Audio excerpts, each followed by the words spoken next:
What is going on, people? We are Tottenham TV, back again with another reaction. Spurs have beaten Crystal Palace 1-0 at Selhurst Park to see out 2025 with 3 points and climb to the dizzying heights of 11th in the table. I'm here with Marlon from Spurs Kings TV to react to that performance and that win and the 3 points. Marlon, wasn't an easy watch at times, but Palace is not an easy place to go as well. You know, it's a tough team to play against, and what better teams than us have gone there and struggled. So you can never take a win there for granted, can you? No. And the thing is, if I looked at this game at the beginning of the week, I'd have said I was worried. I didn't really know what game plan we were going to go into it. I did see a stat that Glasner doesn't like playing when he's got possession, like Palace do tend to struggle. And I was thinking, is Thomas Frank really going to go to Selhurst Park, give up possession, and get a win on the counter-attack?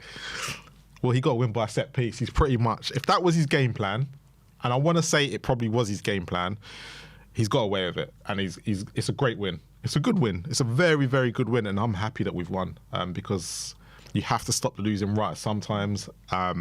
It's our last game of the year as well in 2025. It's not been the best year as apart from the Europa League win.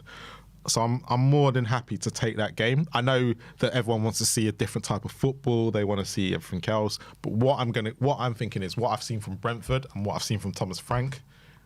This is it for me. I've said this for a while. Thomas Frank is not going to offer us much more. Even if you get given the players, I don't think we're going to see more of an attacking style that people are asking for. But I look at the performance today, I'd probably say it's a smash and grab.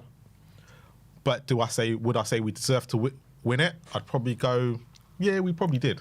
In some sense, we probably did deserve to win it by a goal to nil. Because it's I think someone pointed out in the watch along, 2 goals ruled out for offside, which were marginal. Okay, on another day, if VAR ain't there, I think the linesman don't put his flag up for both. And then he didn't. Yeah, we didn't put up his flag for both. And then Odegaard hits the post, and that's like that could have been one of those good. We'd be saying if we won it 4-0, we'd probably sit here and go, actually, that was a great performance. Yeah, so, on the flip side, Kwa has a chance, Devaney has a chance, Guehi has a chance. To be fair, I think most of the chances we conceded were probably set pieces. Yeah, they were. Like a lot of them were corners and throw-ins that came in and caused sort of chaos. I thought Pino was causing us quite a lot of trouble down that side. We wasn't terrible.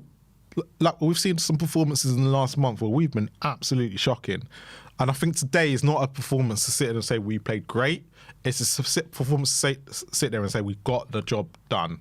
And as long as the job got done and we've got 3 points and we're going back to the Tottenham Hotspur Stadium with 3 points and we're not looking over our shoulder, we can start looking the other way. Not yet. We'll maybe start looking the other way. We just got to take it.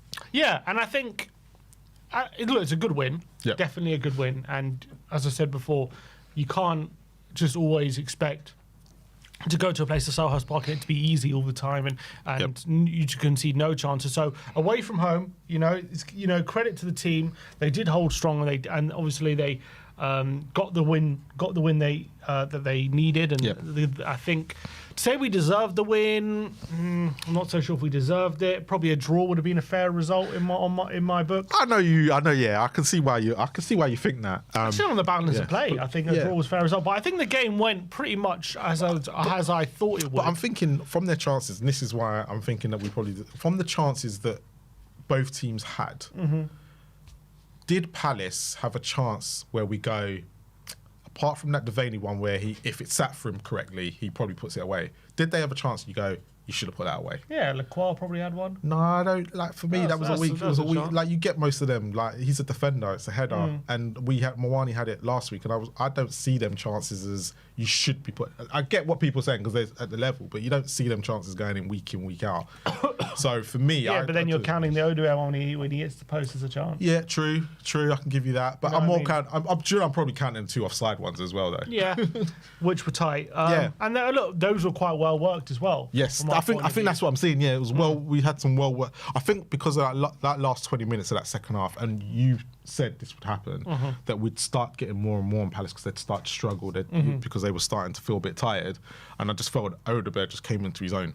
Yeah, I think that's something that Frank did very well in this game in terms of, first of all, I think the game plan was definitely to give Palace possession, because I think you look at the possession stats today. I don't know for sure. I would guess, if I look at the stats, this was Palace's highest possession percentage they've had the whole season. Yeah, because at one point it was at 71 to 29%, wasn't it? So this season their highest has been 56. So today was 62.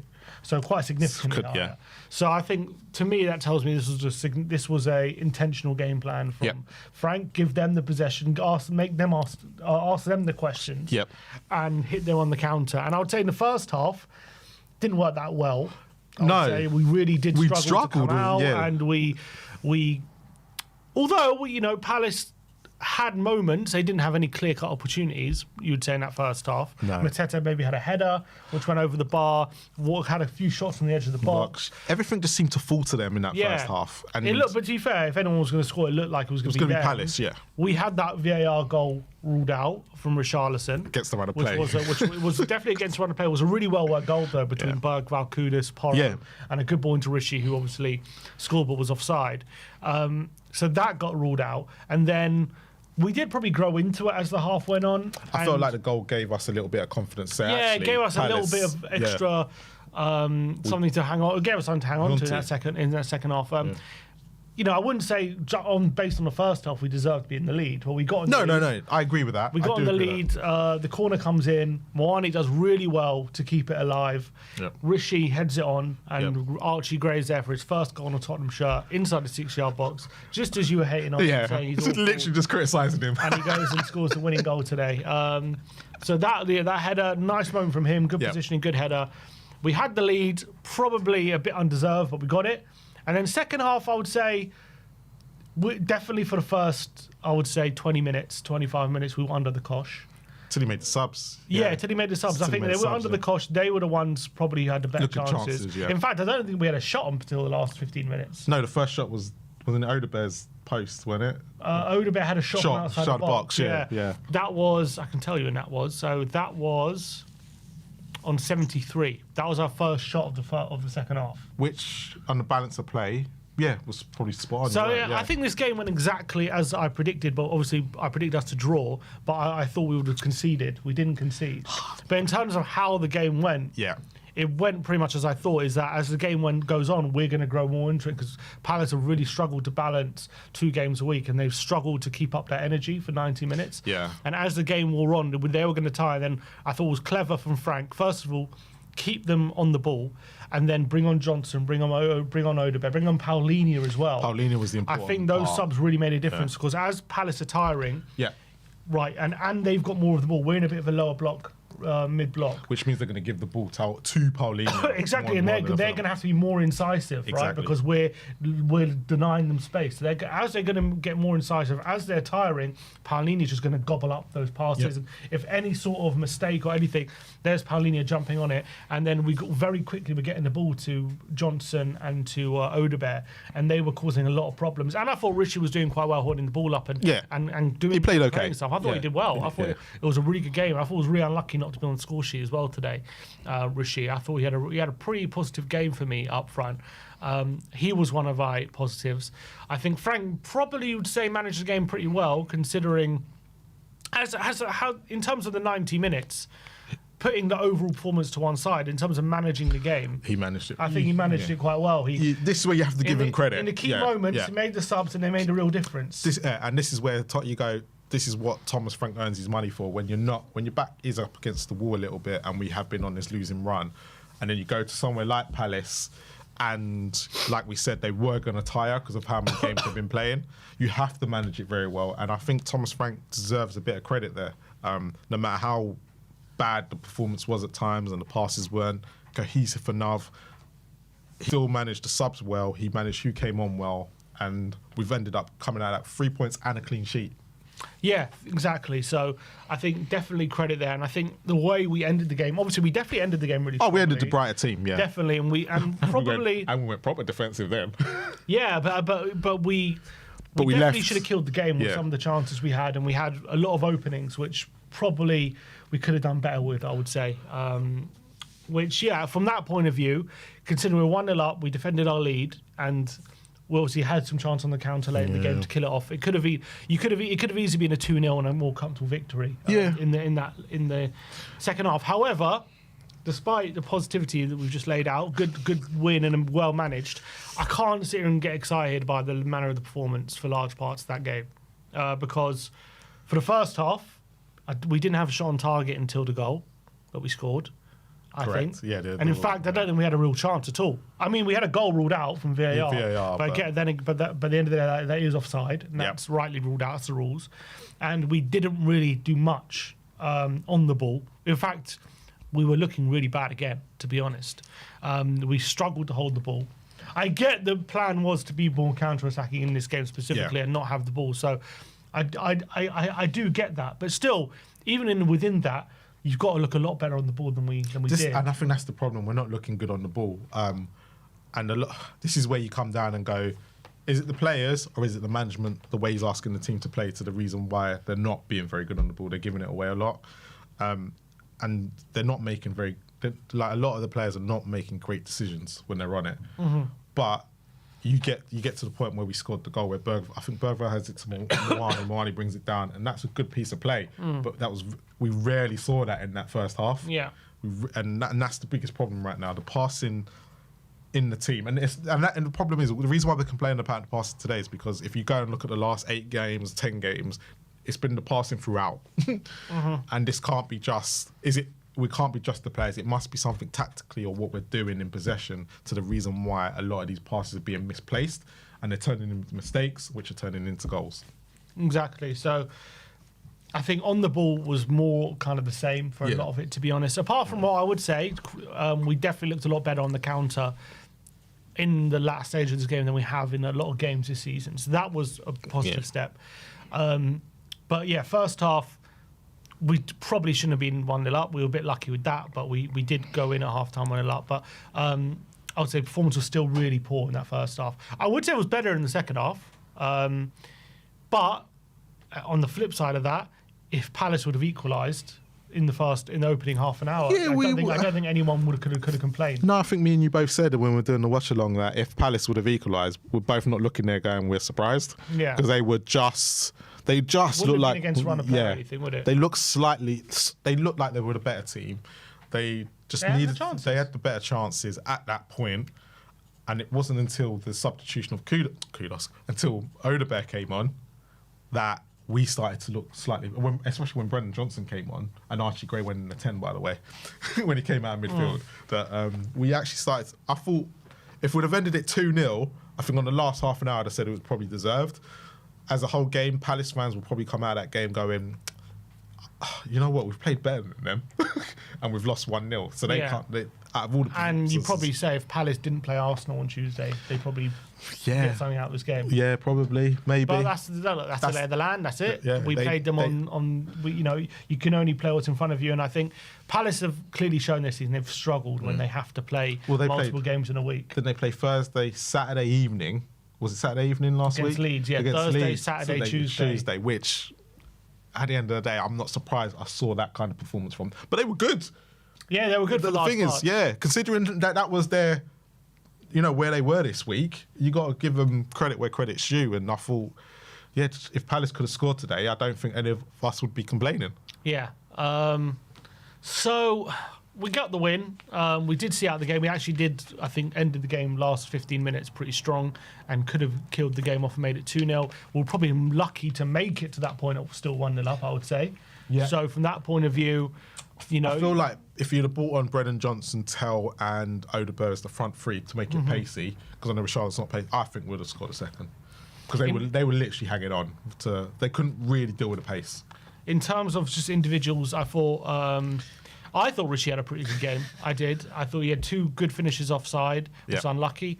Very close, both of them. First one actually wasn't him offside, but he might have been. It anyway. might have been. We think he was, yeah. He played quite well, I thought, today, especially in the second half. I thought he held the ball up well. He got an assist as well on the day, and he was unlucky not to be on the score sheet. I thought Odebear had a really good cameo. Odebear played a really good game, and I'm someone who's criticised Odebear, but I think what I'm looking at now with Odebear, looking at it with my eyes and seeing what he's been doing, he is so much better when he doesn't start. I feel like when he comes on and the other team's tiring out, he seems to come into his own a little bit. So I'm going to give him credit where credit's due again, because against Manchester United, the same thing happened, didn't he? He came on and proved to be like he played really well, and I think there's a couple games more this season where he's done that. So Odebear, really, really well. I think he was our best player today, if I'm being honest. Yeah, I thought he came on and was really bright. So that was good. Johnson looked fairly bright when he came on as well. I thought Paolini had a really good cameo. Bergvall had a really good performance for the first hour or so before he went off injured. I was quite happy with his performance. Happy with him. I was a bit it was a bit up and down for me, but I understood why you thought he played well. I got it, and I was because the whole team was so bad. I just couldn't really say he had a good game, if that makes sense. But he was, when he got on the ball and when he was doing things, and the one touches that he was doing, he did play quite well. I thought he played. I thought both centre backs had good games. I thought Danso definitely in the early parts was struggling against Mateta, but I think once he got to grips with him, he played really well. He played really well once he got to grips with Mateta. Because after, I think once we scored, that was it. I don't remember Mateta doing much after that. Everything fell to Devaney. Yeah, he seemed to lose a bit of influence in that second half. Mateta. Yeah. Van der Ven was pretty faultless, so that was good. Yeah. Overall, it's a good day. It's a good way to end the year. Yeah. And it's a positive result. And we won. And we did win. Can't take those for granted anymore. Am I delighted with the performance? No. Was it good enough to win? Well, we did. So there you go. We got the win. We got 3 points. The table's looking a lot better now than it was yesterday. Or before the game, I should say. Tottenham currently sitting 11th in the table, and we are only 4 points now off Chelsea in 5th. So that is still very congested, isn't it? So you just never know. You go on, you see what Villa are doing. I know they've gone on a crazy run of wins, but it just shows 3-4 wins in a row, and you're right up there. The question is for you is you're saying that, but the way you think we're playing at the moment, do you see where those 3 or 4 wins? Could you see those 3 or 4 I don't see us winning 3 or 4 wins in a row playing like we did today. Okay. However, Brentford at home was good when we won that game. Yeah, so obviously Slavia was okay. Liverpool, we showed a bit of fight. Today we obviously ground out the win in difficult circumstances. So, and it's maybe the G-Tech Stadium next, where I don't think we've lost yet. Yeah, maybe not. We've been beaten at home by Brentford, but not away. So we got a lot of draws, I think. Yeah, we've got a lot of draws and 2 wins in it. So maybe we can start building on something. But the last time I got very excited about building on a momentum, we went to Forest and we got absolutely schmeiced, and it was horrible.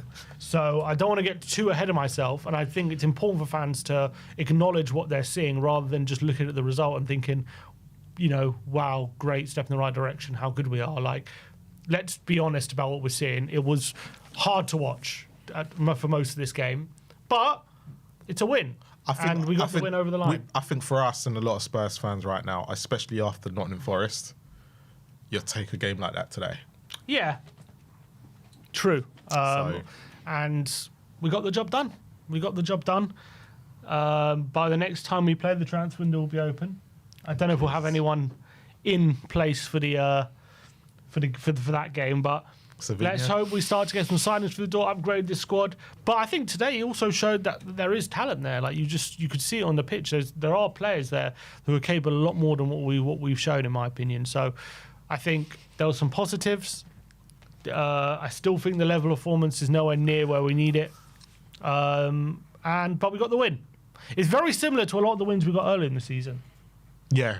Yeah, In fact, although I would say we're probably a bit more lucky today than we were in those wins. Yeah, because I always said Everton, we weren't great, but we won 3-0, and I thought we were worse today than we were in that game. I think I've only said we've played really well in 2 games this season, Premier League wise. Brentford at home and Man City away. Because I fought against Burnley, and I remember saying this. I agree. We were so open that if Burnley were a better team, I think it could have been 3-3 or something like that. It wasn't like we created loads. No. So I've waited, because everyone uses Burnley as an example, and I was like, I don't think we were great against Burnley. And actually, Bournemouth did exactly what Burnley should have done to us.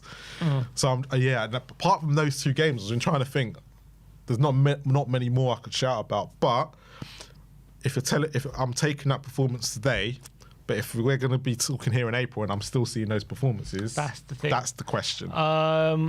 Frank needed that today, didn't he? A win, just 3 points. He just needed 3 points. That was. Sometimes it takes a win like this as well, just gain confidence and gain a bit of momentum. It sometimes needs that at the start of it. I've seen it before with teams, like they get a few unconvincing wins, but then confidence builds and all of a sudden, because they're winning. Exactly. Winning breeds confidence. But I guess you'd say not that he was really close to the sack anyway, but is that buying more time with you, or?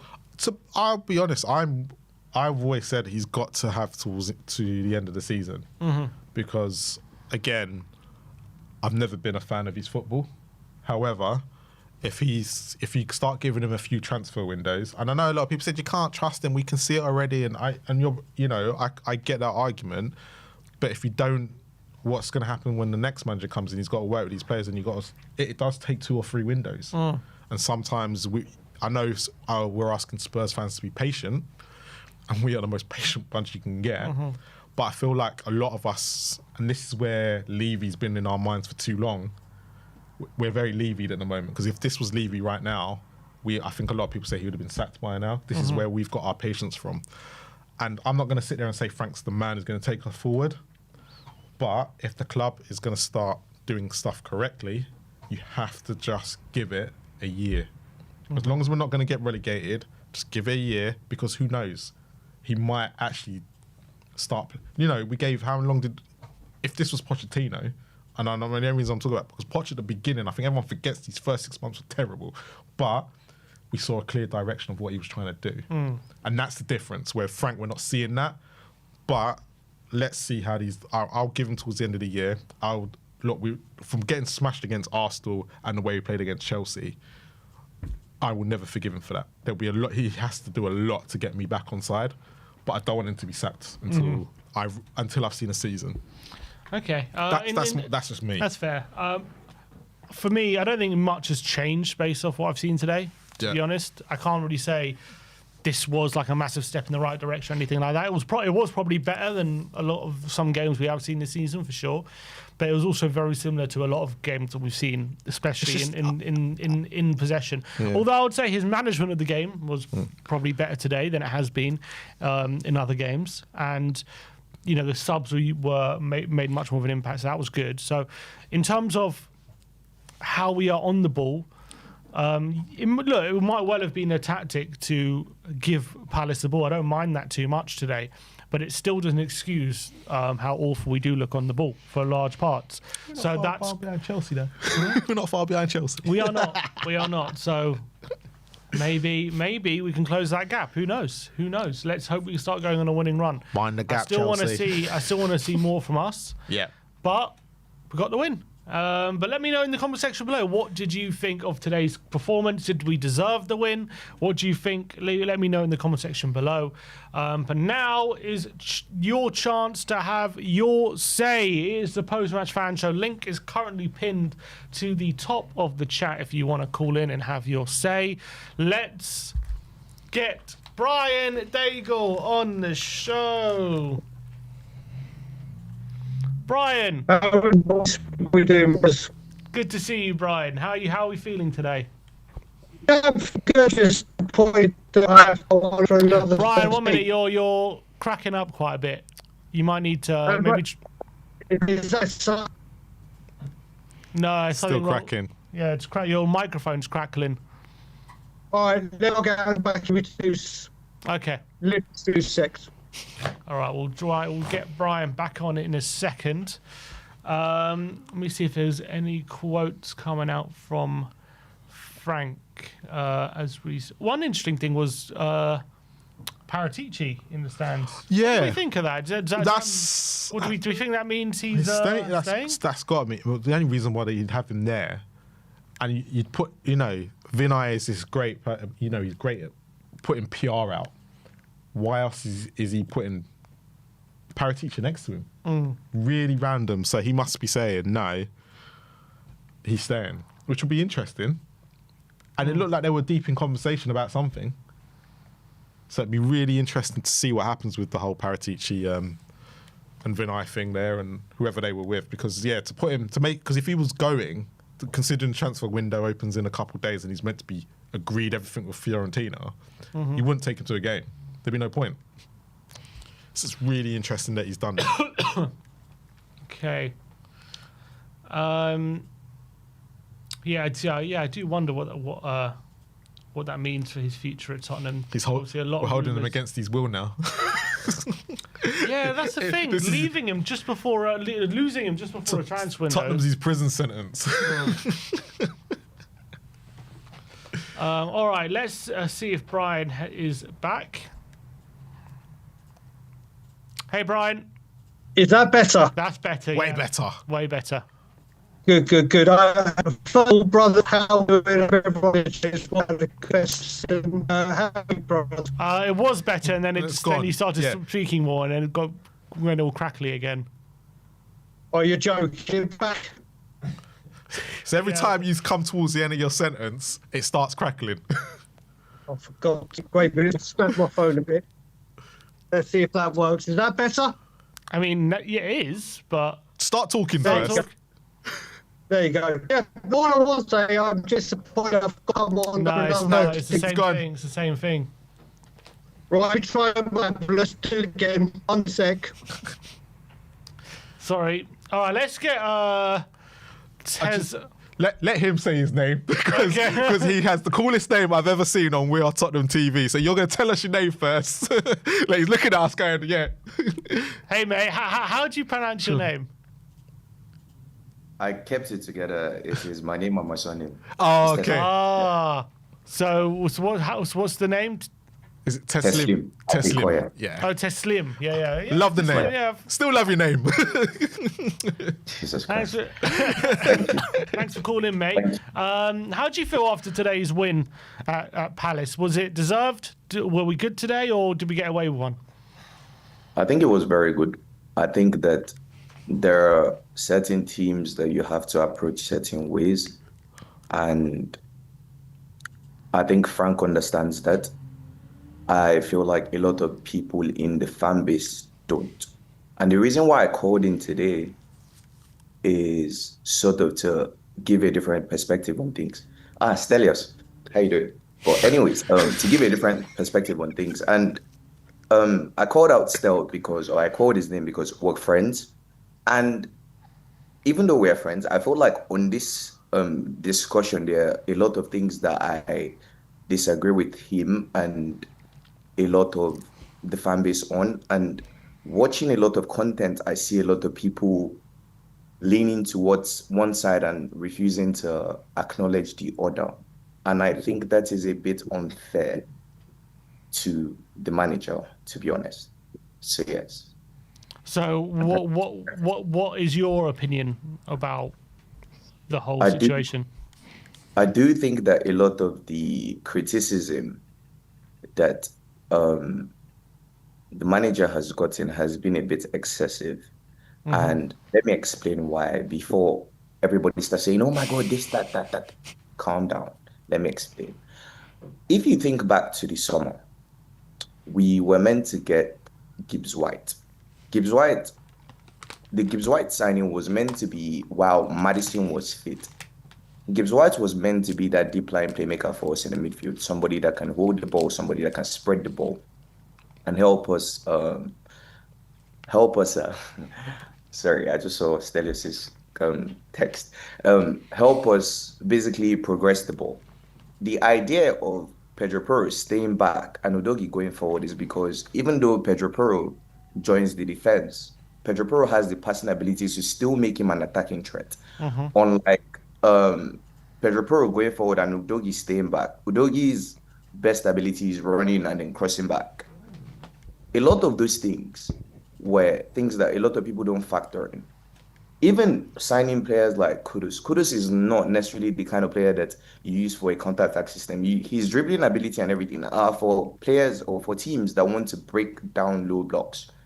If he wanted to play a style of football where he's not dominating possession, he would rather stick with somebody like Brennan, despite his flaws, because he's pacey, he can finish. That is a counter-attack player. If you now people want to say, oh, but we've signed players, you can't use Madison's injury, you can't use Kulu's injury as an excuse. Now, don't get it twisted. I'm not going to come here and act like Madison, Kulu, and the likes are the best players in the world. But we have to factor in certain things. Firstly, this is, and I know a lot of people, that I have to give them, a lot of people have acknowledged this. This is the first season without Son or Kane. That is very important for context, extremely important for context. That aside, this is also a season where the likes of Kolo Muani and Xavi Simons have come. Now, unlike a lot of people, I wasn't necessarily bigging up this signings too much. A lot of my comments on it was, let's see, because I had watched a lot of Xavi analysis videos before or after he signed for Spurs, and a lot of them spoke about his physicality. And that's something I kept on banging on when I was talking to people on my channel, but I barely do lives anymore because life has been lifing. But anyways, I was talking to some people and I kept on banging on his physicality. Kolomani, I spoke about how he's not necessarily the most clinical, and people were debating, oh, look at his career, look at his goals at Frankfurt. I said, bro, this guy is not the most clinical striker. Nobody wanted to listen. Now everybody's talking about how he's not scoring goals and this and that. He's not clinical. Left wing, we needed a left winger. I had this debate with somebody. The person, my friend, I can't even remember his name anymore, but he was talking about how we needed a number 10. And I said, while a lot of people have been saying we need a number 10, I do think that we need a left winger more than we need a 10. And they were like, what do you mean? Let me explain. Last season, we saw a lot of the time, because Brennan isn't the best winger, a lot of our attacks were lopsided. So a lot of the time, if you mark out Son from the game, Tottenham is basically useless. This season, Son is gone, and the exact same thing is happening on the right wing. If you had a left winger, you can't double mark or triple mark Kudus. If you put two men on Kudus, you put two men, let's say we're able to get in the dream signing for Thomas Frank, Savio. You put two men on Savio. You could have the likes of Bergvall sneaking into the box, and it's less of an issue. The same thing Papa Matassa was doing last season. So you have a free man, or at least two free men, so it can still work. Getting in a number 10 was less of a priority to me than getting in a left winger. So there are many things that I feel like a lot of people fail to acknowledge. Personally, I know this might sound absurd to a lot of people, because from all the comments I see, a lot of people are done with this manager and are fed up with this manager and refuse to take into context some things. But anyways, personally, I felt like he would need at least 2 years, because there are lots of players that he needs to get out of this club, and there are lots of players that he needs to bring into this club. And it's not just about bringing in players to the club. If you look at Liverpool, they're facing issues. It's not just about bringing them in. They also have to settle. A lot of people seem to forget that with the likes of Xavi, with the likes of Kolomani, this is their first time in the Premier League. But everybody says, oh, Kolo and Madison are out. We have this and that. Or the replacements are there. Don't come and tell me this. No context. No problem. If that's how they want to treat the manager, perfectly fine. Everybody has their own way of viewing things. But me personally, I feel like that. Now, am I going to come here and act like the manager is the most attacking manager in the whole world? No, he's not. I think he's more of an Arteta mode. But I do think that the football will be way better than it is right now. And I do think that this is a manager that I personally am willing to give time. Now, I'm not majority of the fan base. majority of the fan base are done with him already. They would replace him tomorrow. But if you think that getting in another manager is going to rectify the issues that we have at Tottenham right now, I don't think so. I do think that this is something that you need to back someone and build with and give him time. A lot of people think that man is not Frank. I beg to differ. But What have you seen from Frank to make you think he's the right guy? I think the game against PSG, for one. I think the game against City, for two. I do think the game against Liverpool as well was good. And I think, like I said, unlike a lot of people, I am somebody who is willing to look at certain things and understand the situation of things and not just try to be emotional. I don't like Tottenham Hotspur losing. I'm a fan. I don't enjoy it. But I have to look at the facts. And maybe because of my background in communication, I'm able to try to be objective about certain things. Maybe that's why I'm able to do this and a lot of people are not. Maybe that's why, because it's literally what I was taught in school. But I'm able to look at the facts and the context of things. A lot of people talk about, oh, convincing, have you seen anything? You can't see anything when you don't have midfielders that can control a game. You can't. You can't see anything when you don't have a left winger. When you're number 10, any small touch is falling on the floor. You can't see anything. I don't need to check the stats to know that Xavi has been dispossessed a crazy amount of times. I don't need to because I see it. So you can't see anything. It's not possible. It's not possible. That's why whenever people say, oh, what has he shown you? Bro, there's nothing you can see with the players we have. Now, I'm not going to come out and say, oh, these players are the worst thing ever. No, they are not. But the style of play that would fit these players, we can't even play because our attackers are not good enough either. Our attackers are not. Richarlison, Odegaard, Matistel, all these guys are not good enough either. So he's stuck in a situation where controlling the game football, you can't do it because of the players. The counter-attack football that he's trying to play, he's really struggling because the attackers aren't good enough either. And Xavi hasn't exactly been helping matters with Xavi hasn't exactly been helping matters with certain things. So that's just my own opinion on things. A lot of people might not agree with me because I've seen a lot of the comments on like YouTube channels and stuff. But if you guys calm down and look at the context of the situation and look at the players that we have, I don't think that you can expect certain things yet. Now, if we had a midfielder that could control the game and stuff, then the criticism is fair. I myself will come out and not defend him. But until then, I don't think you can really like say that, oh, this, and this manager is not good enough. A lot of people talk about Brentford and are very dismissive of what he did at Brentford. I think that is very unfair.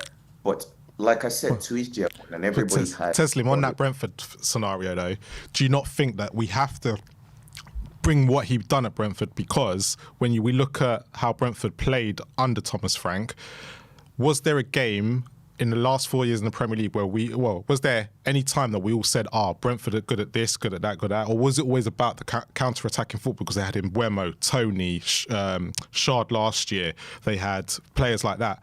And that's when you mentioned the games earlier, the games you mentioned that we could do well in is when we can be defensive against Liverpool, against City, against Paris Saint-Germain. What about when we play Wolves? What about when we play these teams? And even Brentford struggled against these in these games as well. So do you understand where a lot of Spurs fans are coming from? Because it's in these games that are the ones that we need to see Thomas Frank do better in, because he struggled at Brentford in the same way. Now, let me give context to that. Yeah. Now, there are certain teams or certain games that naturally you wouldn't expect a Brentford to win. Brentford, if based on data and whatever, the salary budget is coherent to your league finish, and all that. So a lot of the time, like a lot of people have acknowledged, Thomas was, based on the data, overperforming with Brentford. So that's the context for that situation with Brentford. Now with Tottenham Hotspur, it's different. And let me explain why it's different. This isn't the first season where we're seeing Tottenham Hotspur struggling against low teams. The reason why we struggle against low teams is because we don't have players to control games. We make silly mistakes and they punish us for it. The Premier League is a very unforgiving league. Even the lowest of teams, the likes of the Brentford, for instance, now, they're having the likes of Mbeumo, they're having the likes of Wissa. You get what I'm saying? So this thing is all tied to what I'm saying. When start person playing banger by this time, yeah. But anyways, when people Jesus Christ, sorry, I'm so sorry. When people don't look at the context of the players we have and the players being unable to control the game, and you just take it as surface value that, oh, we should be beating a Wolves, we should be beating a this, we should be beating a that.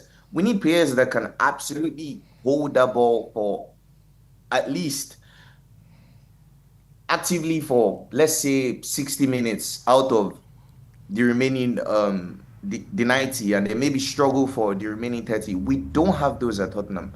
A lot of the teams that we've had, and this boils down to the type of managers that we've had.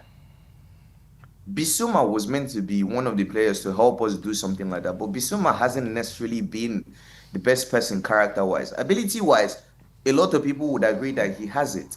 Talent is not his problem. Attitude is. You get what I'm saying? So you have to look at the context of things. When you're playing lower teams, you have to control the game. When you don't have players to control the game, then you can't play well against lower teams. Even Manchester City that have players to control the game still get punished. Talk less of us. So I think that we have to look at context for a lot of things. And a lot of fans, I get that we're emotional because we love Tottenham. We don't like seeing the team lose. Football is meant to be an escape. But, bro, look at the facts. Yeah, but weren't we told to Slim when we signed Frank that he's very adaptive? He plays with what he has. He's very good at getting the best out of the players that he's got. And he can adapt to lots of different situations. And he creates a system based on the kind of players he has to compete. And if that's true, is he doing any of that?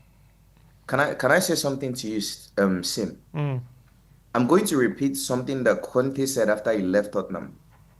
And what did he say when they asked him about Tottenham? He said, "I am not a magician."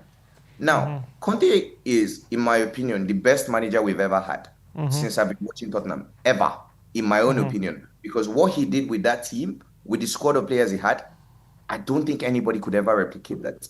But anyways, that aside, even Conte said he's not a magician. Now, I don't think that Frank is as good as Conte when it comes to being a manager. But I'm going to say exactly what Conte said. He's not a magician. There's only so much the manager can do with a squad of players that aren't necessarily the best. That's all I'm going to say. Okay. Look, I guess the whole argument would boil down to whether you think these players, this is the best they can show or not. And I think it's a hard argument to make that this is the best they can show, in my opinion. I think there are some very good players in there. I'm not saying it's an amazing squad, and don't get me wrong, there's a lot of problems with the squad. But we are recording some of our worst ever attacking metrics we've ever seen in certain games. We're going multiple halves of football without shots on target or getting close to the opposition goal. We've got a very limited possession-based structure. It's basically give it to Kudus and hope he just runs the pitch. Essentially, that's been majority of our kind of football.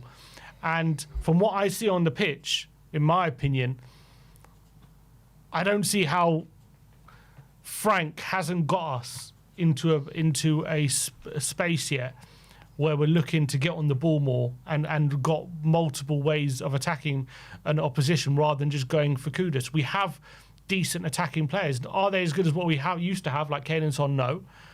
But are they rubbish? No, of course not. Whatever you want to say about Xavi, he's played in big European tournaments, Euros, scored in a semi-final. Kudus we signed for 55 million and he's got a Champions League experience. Mawani has played at World Cups. Like he's a good player. Look at Odegaard today. Look how he came on. Look what he can do. He was good when he came on today. Like I'm not saying he's amazing, but I'm just saying there are players there to do a lot more than what we've been showing. And it's not even about scoring goals and whatever, because we score a decent amount of goals, but it's more about performance-wise. And we don't seem to create a lot. We don't really look great defensively. But I know we kept a clean sheet today, but we could have easily conceded at least a goal today. So what I look at this team and I'm like, what are we good at? I'm just going to say one last thing because I feel like I'm taking too much time. All right, go. I am taking too much time.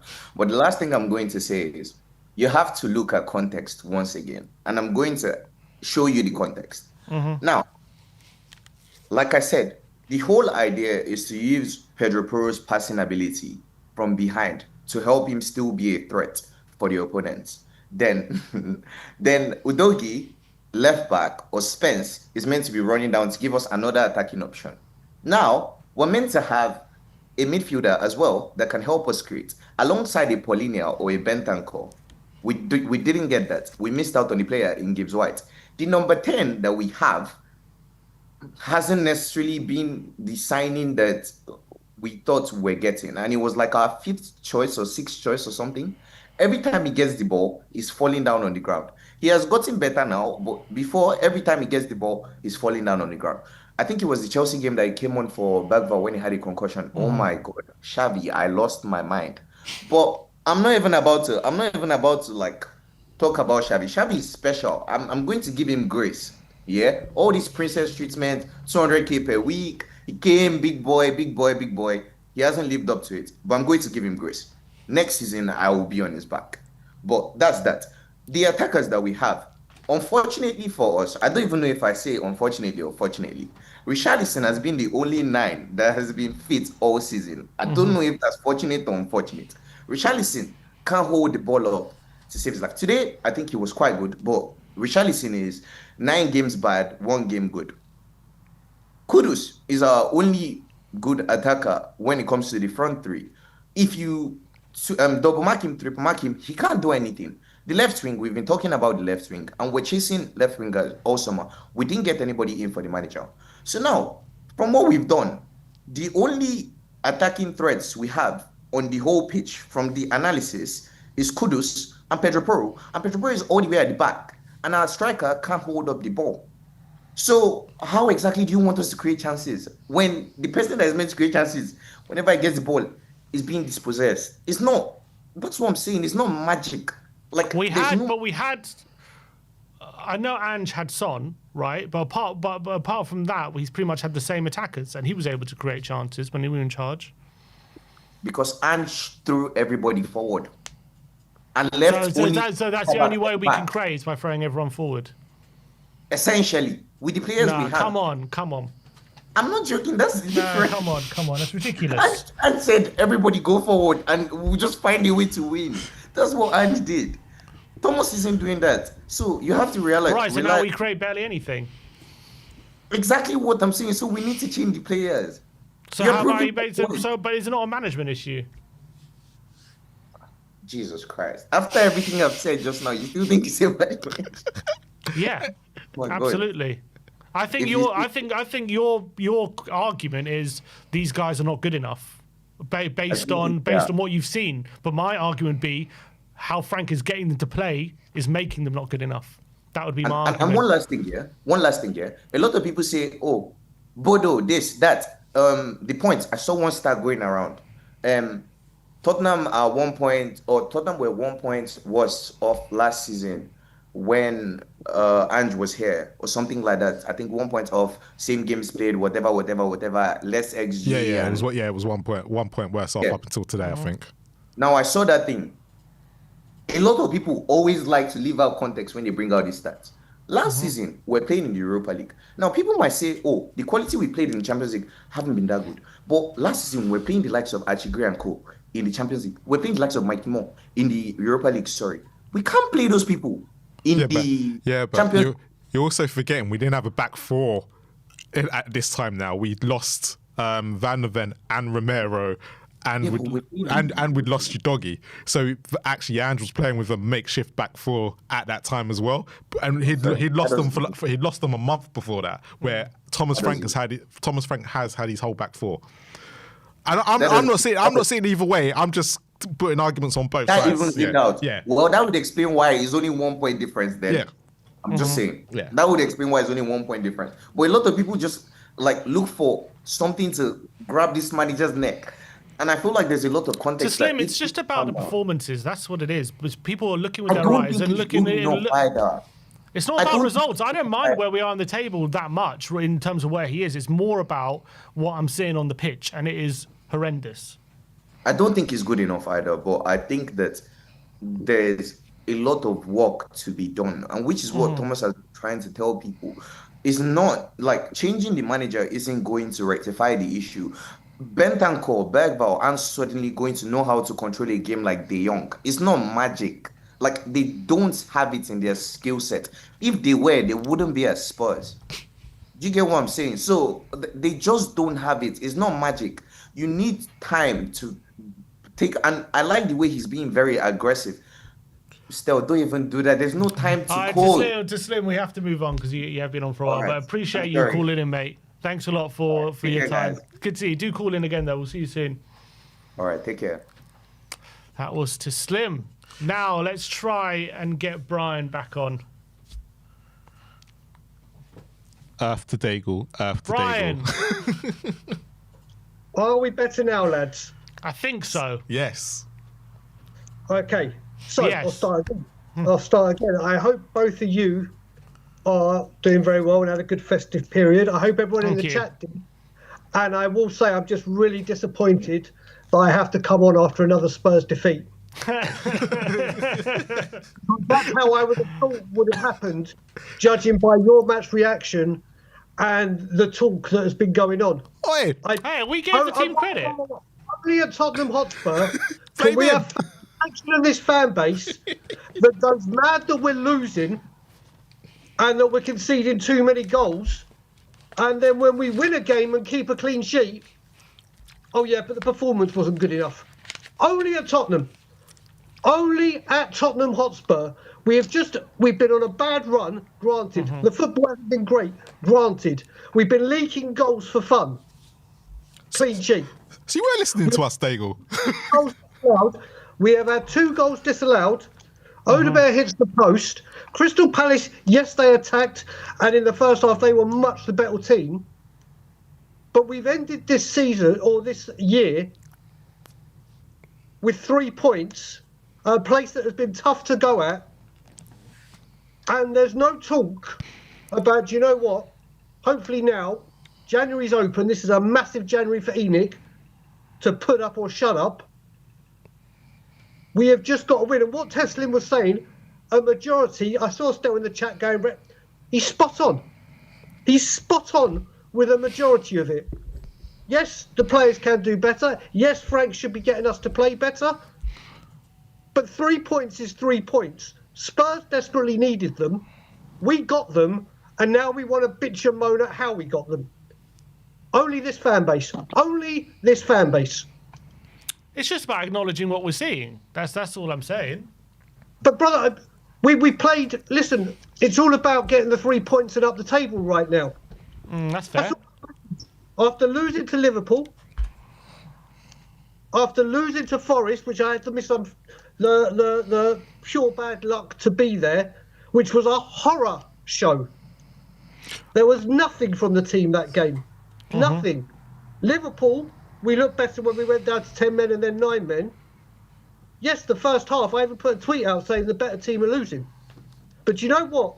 World to football. In football, that happens. Other teams create opportunities and don't take them. Now being used against us. Oh, when we win, it's because we played a shit team. And when we lose, it's because we're shit. So are you telling me every game in the Premier League, the best team has won and the other team hasn't had clear-cut chances and hasn't taken them? Never said that. But we at Tottenham will come here and will bitch and moan that we got 3 points and they should have scored goals. So, but Daigle, on that. So, did you see positives from today that you would go into Brentford and remind me who the other game is afterwards? Sunderland. Sunderland, And do you think we'll see a slightly better performance from the team after what you saw today, or do you think it'll be more of the same? Because we have to be honest, if the way Frank's probably managed that game, I think Palace did look like they were on their knees a little bit. They've had a lot of games in how many days? Sorry, I forgot to mention that with Sim. When Sim said if Crystal Palace hadn't played during the week, they probably would have won. Yeah. Oh, that's the now question. we're using the fact that other teams. I didn't say one. I said they probably would have taken something.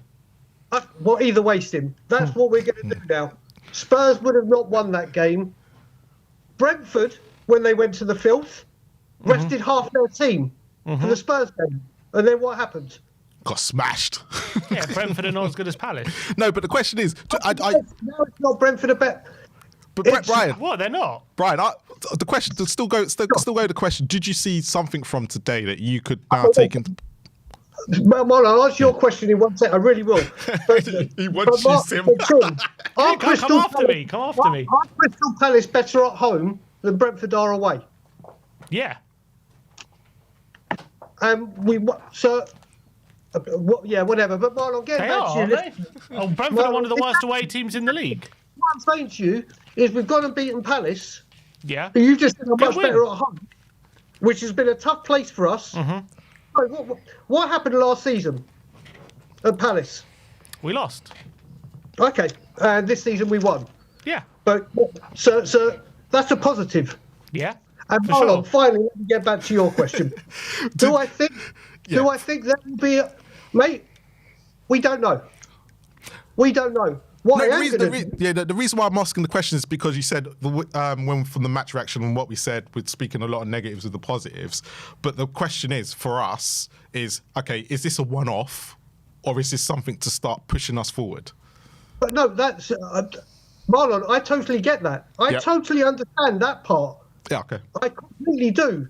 But the way people are talking and this fan base are reacting, especially on social media, is literally, let's moan that we won. Not about what's going to happen going forward. Spurs have got 3 points, but now we're going to moan about how we won. It's always been about how. Mate, listen, if someone says to me, 3 points and you play shit, or roll the dice and see what you get, or play well but you don't know what the score is, give me boring and 3 points every single time. That's fine, but the point, Brian, that people don't believe we can continue to win games playing like we did today. Yeah, but also what I can say is now the January window is open, like I said. It's time for Enoch to put up or shut up. And that's fair enough. And hopefully we get some players in and maybe things will start to get Exactly. better. And that's fine. Exactly. But you can't blame. But I don't think you can blame fans for saying based on the performance today and in a lot of games that I can't see us winning many games playing the way we are. That again, you've missed it. I'm not saying that part. That's all I'm saying. No, but Sim, what I'm saying is, after a win, there's no talking about brilliant. We got 3 points at a tough away place. Whoever the manager may be. I did say that. Pochettino was fouled there. Conte. Well, no, Conte won there. I was there. Managers have lost at Palace. Palace is a tough place to go. But Brian, do you think? So exactly. So right now we end the year where we've been horrific for most of it. Yeah. 2025, obviously Bilbao domestically. And let me just repeat that for the people at the back that didn't that last week. Domestically, which means in domestic competitions, the league, the FA Cup, the Carabao Cup. 2025 has been a horrific shit show. Yeah. Really has. It's been horrific. Doesn't matter who the manager is. I include Frank in this. It has been horrific. But we end the year with an away win at a tough place. Now, Thomas Frank has his second window. Sorry, I don't know why I put one up when it's second window. Let's see what Enoch do. Let's see what Frank wants. And come the end of January, this is down to Frank for the rest of the year. He's had 2 windows to get him what he wants. Whether Enoch back it, that we'll see. But then we can't keep saying, well, it's not his players. They will be his players for 2 windows that he brought Unless he doesn't get what he wants in January. And that's what I said to him. Come the end of the window, we can evaluate. But then whatever happens, Frank would have okayed the transfers. Whether they're his first choice or not, whether we'll find out or not, don't know. But then we evaluate. You look at it and say, now getting onto the game, like you said, I think Wilson Odegaard, when he came on, looked very, very sharp. Looked Agreed. incredibly sharp. What I will say, in the first half, the midfield was overrun completely. Told you. Archie Gray. No, mate, do you know what? People will bitch and moan about Archie Gray because there's a player there that people want to bitch and moan about. Scored his first goal. If that second goal hadn't been offside, as in Richie's second, Yeah. he had a heavy part to play in that game. But to be fair though, he was playing in a different position then. My problem's not with him in a number 10 role where he's more further forward. My problem is when he has to play the 6 or the 8 and he lets people just bypass him and run and go. And that was exactly what's happened to him and Bentancur, because I said it was both, but it happens to him a lot. That's my problem. I have been in that studio with Sim or Ben, and the one thing I don't understand with Thomas Frank, and I think today showed it again, was how vital Paulinho is, and he needs to starting more games. Because we saw it at Liverpool against Liverpool, and we saw it today at Palace. Wharton and Hughes were running the show. They ran the show. And there was no one to put a foot in. If you look at the midfield today, you got Bentancur, who, I'd say his anticipation and reading the game and bringing the ball forward is his main attributes. But when they're not being displayed, he's ineffective. Yeah. Then you've got Gray and Bergvall next to him. Gray, who, like I said, played a couple of positions, running across.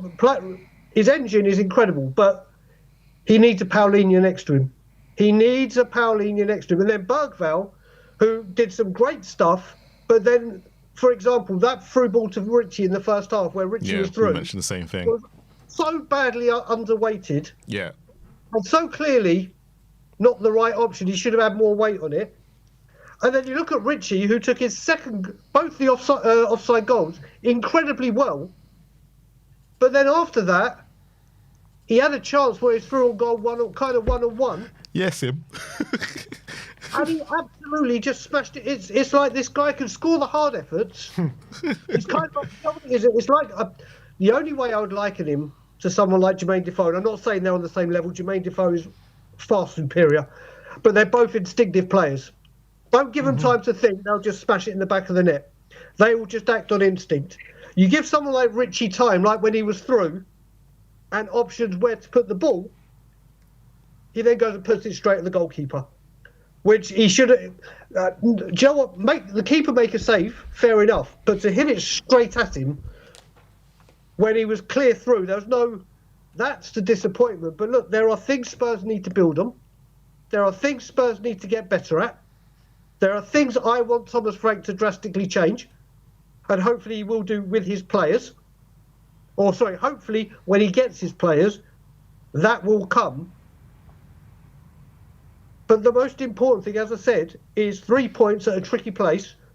We end this horrific domestic campaign, or let's say 2025 campaign, with a win. Now we move on, and hopefully, and I swear to God, we best beat Brentford because Sim, I'm in the studio with Ben, aren't I? Mm-hmm. And if we lose to good luck. If we lose to Brentford with Thomas Frank, I might have to run away from the fan show because I'm going to be killed. Of course I'll be there. But it's a huge game. It's a massive game for Thomas Frank, and not for his job security or anything like that, but because of who it is. Mm-hmm. And like you said, the style of play, which I want to see him change. And I believe he will change when he gets his team. You look at it, I keep going back to it. At Brentford, he had 7 years to develop that team that he had. They didn't play very great football, though. Sorry? Brentford didn't play great football. And I know a lot of people use that as an excuse, but Brentford did not play great football. They did what they had to. They did what they had to do, but they never played great football. So, last season. So let's do this. So now you're looking at it. Oh, we don't have any XG in the first half. Blah blah blah blah blah. Brentford was scoring goals early for fun in the first half and scoring regularly in the first half. But that's not saying they played great football, though. That's not. Oh, come on, Marlon. Come on, there wasn't. I watched Brentford used to send me to sleep last. Brentford, they did. Marlon, you must be able to fall asleep very, very easily. No, but Brentford were not great. Everyone talks about Brentford this, Brentford that, but if anyone actually watched Brentford and go watch back Thomas Frank, there wasn't a game where I thought, especially Spurs fans want to go to that attacking football, Thomas Frank is not that guy. What we're seeing from Thomas Frank is we're going to play a lot of counter-attacking football, right? It's just we're going to do it with better players. Right, so like Teslim said, as Spurs fans, what we want to see now is just fucking go forward and forget the consequences at the back. That's what we need. But there's consequences, but then there's a way of playing. And it's not gung-ho that Spurs fans want to see. They want to see when we play the teams like Wolves and teams like that we control games and like other top teams do. But Brentford never done that. They used to go against the top sides and play counter-acting football and used to get results. But when they used to play the mediocre sides, they used to lose. So wait a minute. So when we had Ange Postecoglou and Ossie Ardiles, who had the famous front five, all those quality world-class players. But you're going too far-fetched that way. Let's do it this way, Marlon. Yeah. Playing all that attacking football and going gun-ho and not caring about the defence. But that's not the example, is it? Oh, no, I'm saying to you, but when we have a manager who comes in, look, I hate to bring this man up, but let's bring up George Graham. George Graham, his whole philosophy on football was defence. Sort that defence out so you don't concede, and then you build. Because defence wins you titles. So, again, people have been moaning about the fact that we've been conceding goals. Mateta, who's a striker, who caused us problems, but yet we keep a clean sheet. So people want to pick and choose their battles. When we shore up the defence and keep a clean sheet, it's not good enough. When we don't play attacking football and absolutely dominate and play the Harlem Globetrotters style of football, but that's not today. Today is a good win because I get the Crystal Palace. You're gonna sit there and you have to play a certain way against Palace. But let's look at the whole season now, and let's look at Frank as an overall individual. Frank for me is not the guy that we're all expecting him to be. All right, but then.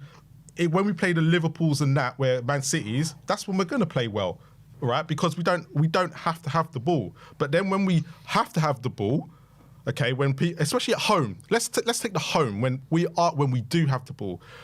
Thomas Frank football, and you can go and watch Brentford games. There's not been a game where Brentford literally had the ball and played the way that we expected them. So that's why, for me, Thomas Frank is not the man for Tottenham Hotspur. He might be a decent manager, but he's not the man that we kind of need. And everyone's going to go back to this, right? Because Conte had moments where when we had possession, and Mourinho had moments where we had possession, and they were defensive types.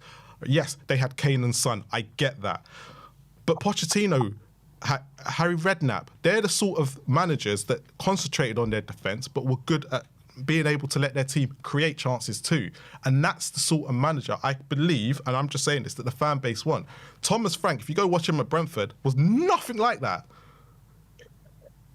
Like I said, I'll repeat. Big window in January. Thomas Frank gets his players in. The window closes, then evaluate. Do I agree with you that the football needs to improve? Absolutely. Absolutely. I don't disagree with that part at all. In fact, I strongly agree with it. But we had a major problem at defence. We've been leaking goals and we keep a clean sheet. And now we want to moan about something else. Yeah, like but the point is, we were a bit lucky to keep that clean sheet. It wasn't like it was a clean sheet because... How were we lucky? So how are we lucky we kept it? That happens with every single football match. Not every match. There are clean sheets where other teams have attempts on goal and it doesn't go in. No, very good attempt. They had very good chances today, Palace. Did they? Yeah. Really? Clear-cut, brilliant chances. The only one I think... Okay, maybe lucky's a bit harsh, but it wasn't like... like on another day, Palace probably would have scored today. It wasn't like you play that game 9 times out of 10 and that's a clean sheet. On another day, we would have beaten Nottingham Forest. No, we wouldn't. You play that game out 9, 10 times out of 10, we lose that game. Yes, but so you've just said on another day Palace would have taken their opportunities, but they didn't. So if we went to Forest and we played differently, maybe we would have won. I'm saying putting the same performance out. That's why I don't get any more sim. Why is it now a reflection on Spurs winning a game that the other team did bad? Why is that a reflection? We won the game of football. Yeah, Doesn't fair matter play. If Ange Postecoglou had won a game of football we didn't deserve to win, well done, Ange. Brilliant. Fair play. I would have said no, you didn't deserve to win. No, that's what I say. That's what I say. Me. What? If we win a game and don't play well, Oh, sorry, you would say that. Yeah, okay. Yeah, I would. yeah. I would. Doesn't care who the manager Okay, is. but whether people I- like to look beyond that, you know? Why can't we? Because you want to judge how well the team's doing. What I'm saying to you is, why is this show being about? This is the match reaction and the fan show for Spurs Crystal Palace. Not Spurs Brentford, not Spurs Sunderland, not Spurs Villa, not Spurs in 4 months' time. This is the match reaction to Crystal Palace. And we won the game. And the game happens in the context of a season, not just on a vacuum. It happened in a vacuum today. And we talked about it. If you watched the match reaction, Brian, but we went through very specific details of the game. The first 15 minutes of the match reaction, or the first 5-10 minutes of the match reaction was. I the said, I positives. think Frank actually managed the game pretty Really well, when it yeah. comes to the last 15 minutes, the way he made subs, blah, blah, blah. And that's fine. But in the context of what I'm seeing this season, I don't think it was much better than that. That's my point. Sure, Sim, brother. What? What's wrong with what I'm saying? No, nothing, brother. Absolutely nothing, brother.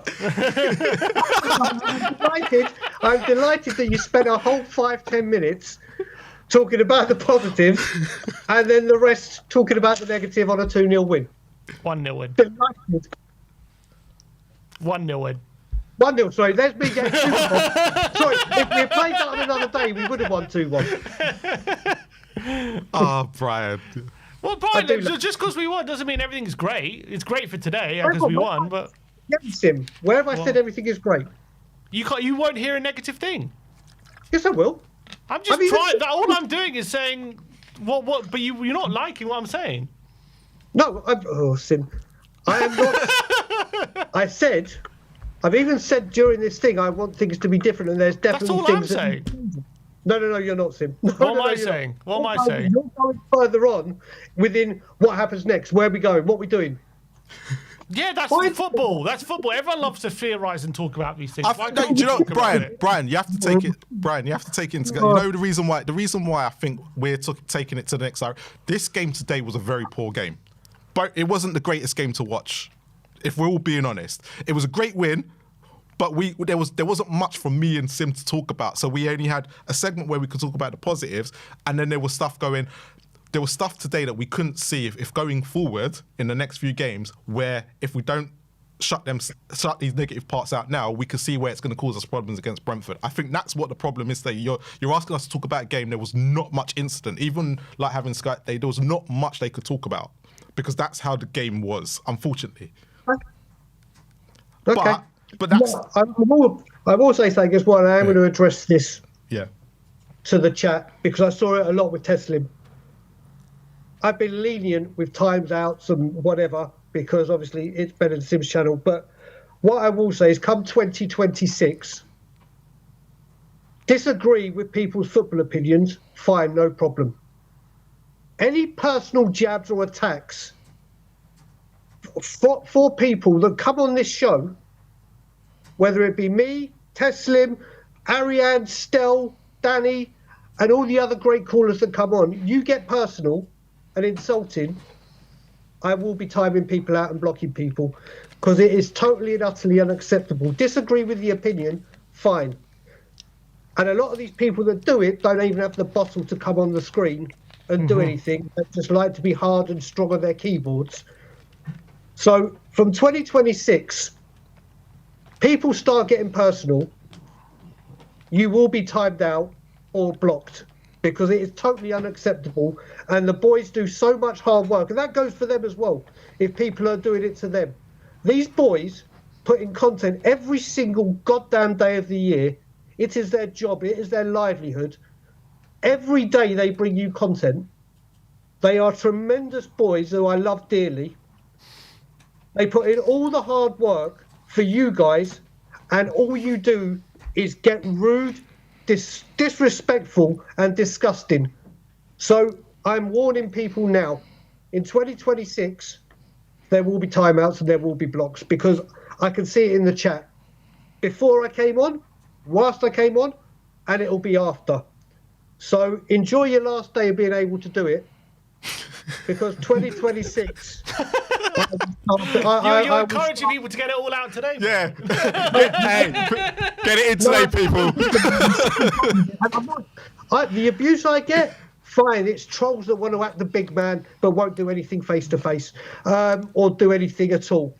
But you do it constantly, and those people know who they are, and they won't be around much longer should it continue. Big up, Brian. Big up to That you. was the party political broadcast for the We Are Tottenham TV family. Oh, Brian. We're going to clip that little bit out and post it on our homepage. Just on So, I'll put it on blast. Oh, Brian, man, I miss Levy being out. comes great responsibility, and I have the power. Absolutely. Absolutely. Brian, bro. Love Big you, up, bro. Brian. Love you as always. Thanks for calling in. Everyone in the chat, I wish you all a happy and healthy new year. All I will say is Thomas, Frank, Thomas, Frank.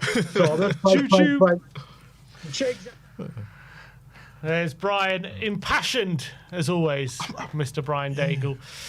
Let's get on. Spurs are my life. Hello, guys. How are you? Very good, thank you. Thank Thanks you. for calling in. Yes. How you doing? Yeah, I'm doing well. Just relaxing after the game. It's a very cold, rainy day here in Windsor, Ontario, Canada. So I'm really just enjoying the inside, not freezing weather. So just relaxing, and enjoying. Yeah.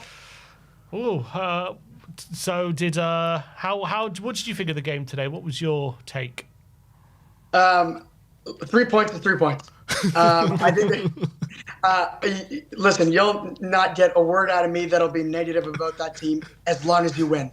Listen, I'm a goalie when I play actual football. If the team wins and you get a clean sheet, there is nothing you can be upset about. And I think the way the boys played today, I think is very different, but I don't think you can argue it. You say what you want. I've watched the show a lot, and I'm a huge fan of the show, and I've been watching a lot of pre-match reactions, and everything has been said about we haven't really had a plan coming into, like, where Frank hasn't really had a plan coming into the game. But I think today, he did. I think Frank's plan today was rather than seeing Palace, who are very much a counter-attacking team, rather than keeping the ball and having possession, we'll go park the bus. You come break us down, and then we'll go counter on you. And I feel like Palace haven't had to go against that. And I feel like there was a lot of times where they were forced into mistakes. That Gahey mistake that would have been Richie's second goal. There was a lot of poor clearances from Lacroix out the back. Odegaard hit the post on a turnover. And that's really what it's all about, right? It's just trying to execute a plan. But that's the only problem why people have been criticizing Frank, is that he hasn't had a plan. But today, I really did see one. And I thought we attacked them well. That's fair. I think today definitely was intentional, giving Palace possession. And I think they had their highest possession stats of the season, Palace this season. I think that was definitely Frank's plan going into it. And it was, look, we got 3 points. It was a good win. Any in particular standouts for you, individuals?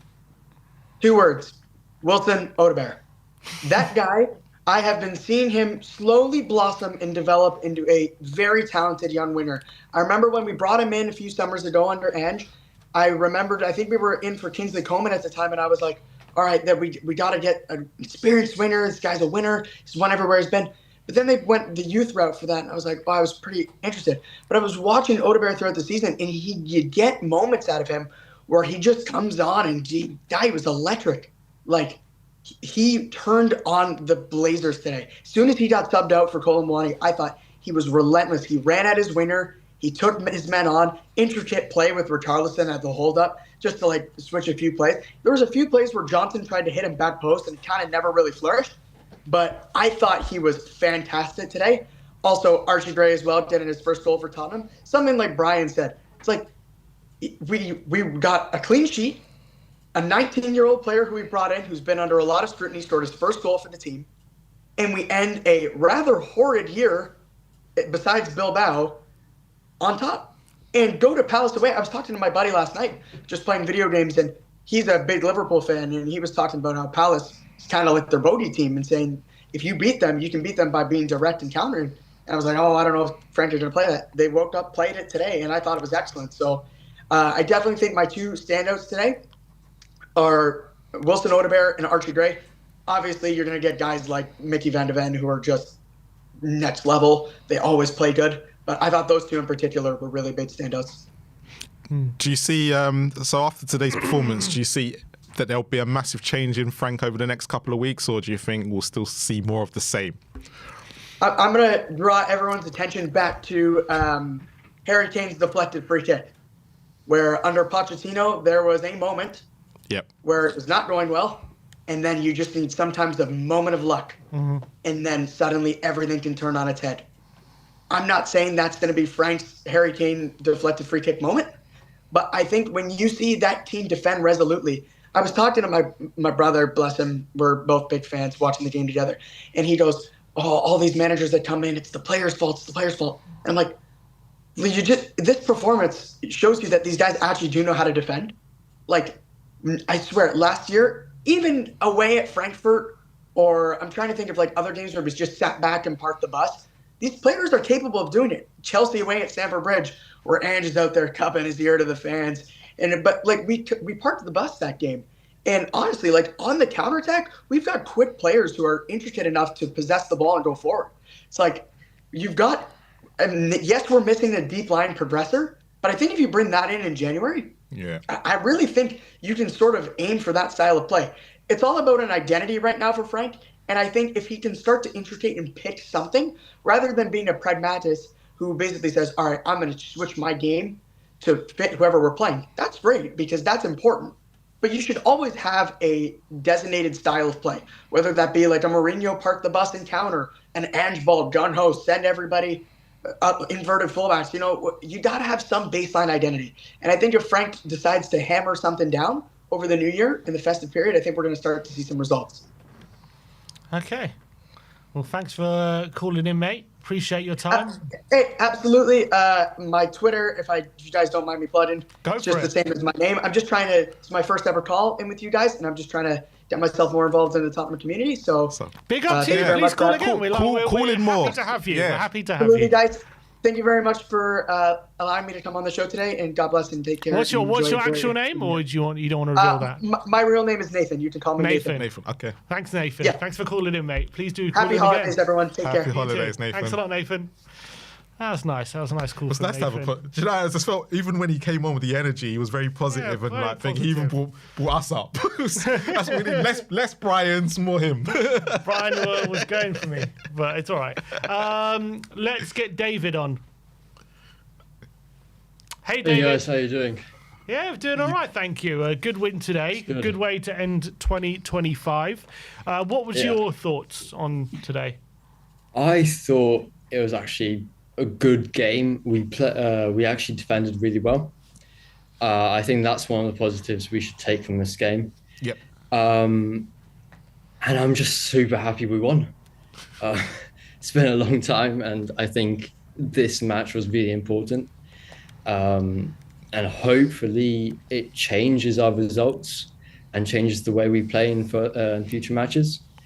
But I do think we need to improve our attacking threat, because today I would say we were slightly lucky to come away with the result. We were very lucky. And I was expecting Palace to score at any time. So what was your biggest positives to take away? Because you said the defending, but we've ended the game 1-0. And you said it's a good game. What were your biggest positives in thinking, actually, if we took this into the next game, I could see us building foundations on this? I think we really defended well within like in-game scenarios. Yep. When they were coming at us, we held a really good structure, and they couldn't really break us down. And I really did like that. I would say when it comes to defending, we need to work on a bit on the set pieces because that's where their main threat came from. And that was the biggest positive out in the match. Us being able to defend and keep a good structure when they were coming at us, and just like yeah. Fairs, who would you say individually was your standouts?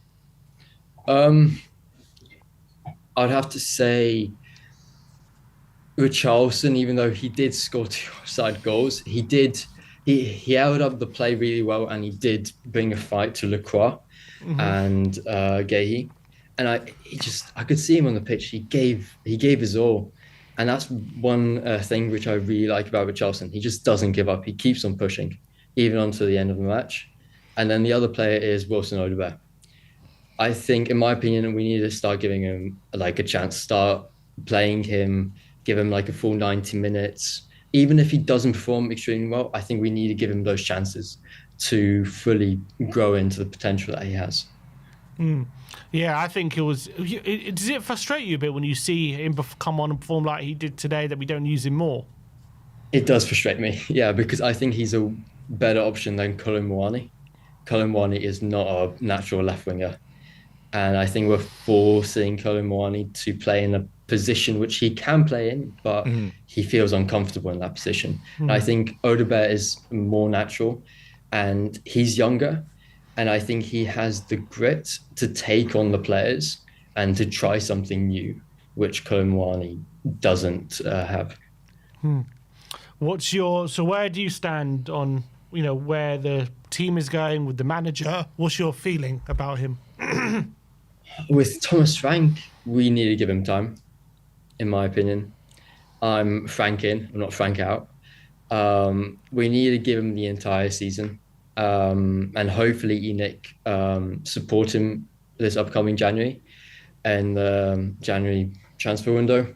Hopefully bring in some midfielders and hopefully a better left winger to strengthen that attack.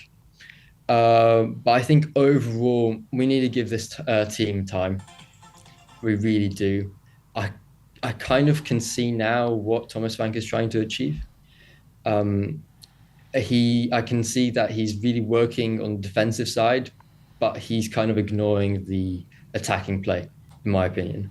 That's kind of what I've noticed from the games, that we've improved defensively in some games, not in all games, but attacking wise, we've been horrendous. And on today's game, do you see steps in the right direction on the ball at least, or anything like that? Or was it just more defensively you're impressed with? I think more defensively. I found it quite concerning when we couldn't get out of our half for the majority of the game. We had to just sit back. Do you think it was intentional from Frank today to give Palace the majority of the ball? I think it was, but not that much of the ball. I think himself, he would have been expecting us to at least have had more chances and pushed Crystal Palace more. But I do think his aim was to sit back and then counter-attack.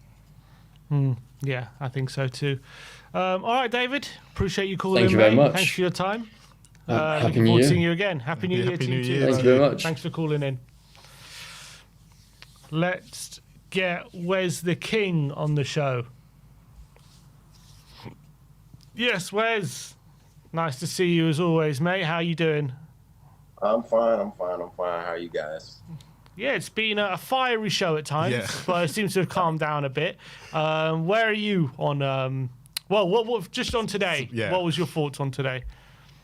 I think it was a good performance. Like, we won at the end of the day. I understand a lot of people are they're questioning y'all, like, oh, like, why are y'all not as much positive? We won and all that. I'm like, I understand that, but I'm almost the same way. I also think about, okay, how did we play when we won that game finally? We still didn't play well. We couldn't make sometimes a 3-yard pass sometimes, which has been the thing all this year. And that's going to be a problem when we go against better opposition. That time Crystal Palace, they could have got 2 goals from several different situations throughout that game. And that's not me being negative. That's just the facts of when you look back at the game, that's what you can see. That's what I'm seeing. There's easily we could have there's still holes that has to be filled, and everybody knows that. I understand we're just pointing out the obvious, but it is something to point out because that's what we're seeing, and there's nothing wrong with that. So I'm happy. Of course, we got the win. We finally won a game. That's always great. We're not keep on plummeting down the board of where the table is. We're not going deeper and deeper down. We finally was able to at least stabilize a little bit for at least this week and going into the next round of games next year. So that's always good. We're not that far away from getting back into the single digits when it comes to the table. So that's positive as well. And we just got to keep building from there, really. And that's really what it just comes down to. Talk about individual players. I think Richarlison was actually pretty fine. When he did get those chances to go, yes, he was offsides. Yes, but he was able to score those goals. Those are all good goals in the run of play, if you really look at them. He was just a tad offside. And I think for a lot of those strikers that's really on this team currently, they have to watch out for the offsides. I think if you want to be a great striker, you really need to know where you are on the pitch. You just do. If you don't look at where you're at, you're just going to keep on getting those offsides. And, they're calling them on us like heavily. So he has to know and believe in his pace that he can get an inch above his defender, even being behind him, and get to that ball to strike. And if he does better at that, his finishing is fine. Every one of those he took them pretty well. And he fought the whole game. He didn't really live up. He didn't tire out and stop, pressing and everything like that. He was doing what he could. I know he had some moments where he looked like he could have controlled the ball better, hold up the ball better, but we all know where Richarlison is. He's up and down when it comes to that kind of stuff. One game he'll do that excellently, but his finishing won't work. This game, his finishing won't work, and he had a little bit of nervy moments holding up the ball, and that got us sometimes to not have some chances in the first half and parts of the second half. But other than that, he did pretty decently. Archie Gray, I understand what you're saying also. I don't see what people are seeing sometimes. Thank you. I don't see it sometimes. I really don't. I see way more in Bergwijn. I see it with Bergwijn. You see it. You see the tenacity. You see what he's doing. Archie Gray, he's a little basic. I'm not gonna lie. You can tell that however way he's been trained to play football since he's been in academy. He plays a certain type of way. He doesn't go any further than that. He stays pretty much basic, and that's what makes you not stand out as a player, especially when you got people looking at you every day. Like we are. So. I'm not saying he's a bad player. He's like 19, 20 years old playing Premier League. Thank you. Yeah. Clearly, he's good. If he went against any of us, he will mop the floor. Of course, but that's not our point, is it? We know he's a good player, but I mean, and I think he's going to be at this club for a long time. I hope he is. I think he will be a good service player to this thing. I just don't think he's going to be one of the stars of the future. I really don't. I think Bergwijn and I think even Xavi still got more of more of a shot for that. But I do think he's going to be a good serviceman to the club. And I want him to stay, of course, because I do think there is a player there. I just think he plays pretty basic for me. He's very safe. He's a safe type of player. And that's why I'm sure a lot of managers like playing him, because he doesn't try to do crazy too much. But sometimes you need a little, rashness about you, because those are the type of players that get stuff done. Risk takers, isn't it? Yeah, risk takers. Yeah, that's a way better word for it. Yeah, and he doesn't have that. Maybe that grows. He's only 20. But hopefully, for now, I like that he's getting his game time because he's just getting more and more acclimated. It's probably good that he played center back last year because he understood a lot about defensive positioning. He has that down pack. I think when he's in that line, he knows when to go into the line to keep up the line and everything, defensive line and stuff like that. He understands that kind of stuff. And that was probably needed for him to play more Premier League football. So I'm happy he got those minutes last year, even though everybody was, getting on him. But he did a decent job when he was out there for him to be put in that position. I think this year he's finally playing his actual positions. And I feel like, this is first year of him really playing that, if you really think about it. He wasn't really playing his natural position all last season. So, you can't get on him too much, but I do see where what you're talking about at least. Poro had a poor game. Not gonna lie. Some of those passes, I'm like, what is Poro doing? Some like it's just I don't understand him. One moment he's doing what we think he should always do. In other moments, which has been more consistent. Harshly is he doesn't do a lot of good passes sometimes. And sometimes he just dekes the ball and then makes we lose possession again. We gave up the ball a lot. I do. Yeah, we gave up the ball a lot, and that's comes to the poor passing. I think Frank he got to figure that out. What kind of player we're trying to actually do. I see what we were doing that game plan. We wanted Crystal Palace to come to us, and Crystal Palace they were kind of struggling, but they did decently well. They were getting some good chances. They just wasn't able to do anything with them. But I hopefully, I'm not Frank out or nothing like that, but hopefully once he starts getting the players that he wants, he'll start making a system that he actually sees his team playing. And then that's really what it comes down to. Do you see Tottenham having a big January? Is that what you envisage? I don't know. That right now, that could go. You already know how that goes, man. That could go Your either face way. said it all, Wes. Man, that can go either way. Either we could somehow surprise the whole world and really be going after players and actually get them signed and through, or we could just be going after 2 players at the end of the transfer window in February. That's just or the end of January, how the way it ends. But it just can go either way. I will only hope that what these people have been saying is that they're telling the truth. Hey, we want to compete on all fronts and all that bull crap, which has not been the case. But now they got to show it in January transfer window. And hopefully we're able to get somebody. I really don't know how many teams are going to be wanting to give up a lot of their very decent players. I don't see it unless it's like real bad in the locker room situations. Those are the only type of players I see coming out of teams. But hopefully we may be trying to find diamond in the roughs. Maybe it's a player that, Frank has his eye on that he feels like he'll work in the Premier League and work for his team. And we try to get those type of players. I really don't know if it's going to be big name players we're going to be going after. So before everybody start going crazy saying, oh, who was this player? Never heard of him. That's probably what it's going to be, and you got to kind of let Frank do that. If he sees it as a player that works in whatever system he's trying to create, let him get him then. So we can at least see what he's trying to do with this team, because that's what I want to see at the end of the day. And hopefully they're at a correct age and hopefully have the level of play to play in the Premier League and play in Europe and everything like that. But I don't think it's going to be crazy big name players. If it ends up being that, then great. But I do think we probably need to shift from trying to act like we're going to go after all these big players. It just doesn't happen for us. We're not in the position. A lot of those players don't even want to come to us. We got to stop thinking that mentality. We got to be a little smart. Luckily for us, we're on the higher margin as a club with our standing as a club. We just got to start thinking. I think we do got to start thinking more transfer, like how Brighton and Brentford and Crystal Palace, how they work the transfer market. I think we just have way more funds than them. But we need to start thinking like how they think, because clearly they get diamond in the rough players and boom, they end up selling their players for like 60 million. And we're poor when we come to transfer our players. We gotta start making money back for some of the players we're getting, but we also have to think like that. And I know we've been going at it a lot after younger players. We tried that, and some work, some don't, and some are still in progress. But I do think we need to keep on that trail, because I think that's just the way our club is, like how we need to be set up. Because we don't compete with getting those kind of players like Chelsea's and Man United end up getting good players, and they're in a position we were in more of a better position than them. When it comes to like where everybody was looking at us. So it's just a lot of stuff like that. I just don't know how that transfer window is going to go, but we can only hope for the best. All right, Wes, good to see you, mate. Thanks for calling in as always.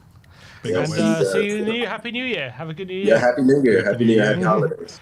Thank you, bro. Good to see you. Come on. That was Wes the King, and now it's the King of Delusion coming on. Let's bring on Daddy. The king of reason, boys. The king of reason. Delusion. King of reality. He's got his hair down tonight. What's going on? You got 3 points, you're letting your hair down, you're just relaxed. Yeah, definitely, mate. Just before we get into anything else, what do you think of the game today? Look, I think we can all agree that the performance wasn't good. I don't think the performance was good. I do think Thomas Frank wanted to play that way today because I think that was the way he saw us beating them today, giving them more of the ball, playing a bit more on the counter. I think the last 10, 15 minutes when we made some changes, when Paulinho came on the pitch, we looked a lot better than Palace and we had a couple of chances.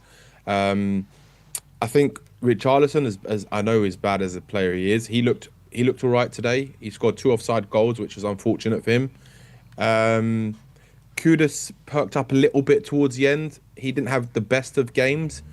Odegaard definitely looked very promising when he came on. It's a shame he didn't get a goal. I think overall, I think it's a good 3 points. I think I can't complain that we got 3 points. Do you think? Would you say we deserved it? Win.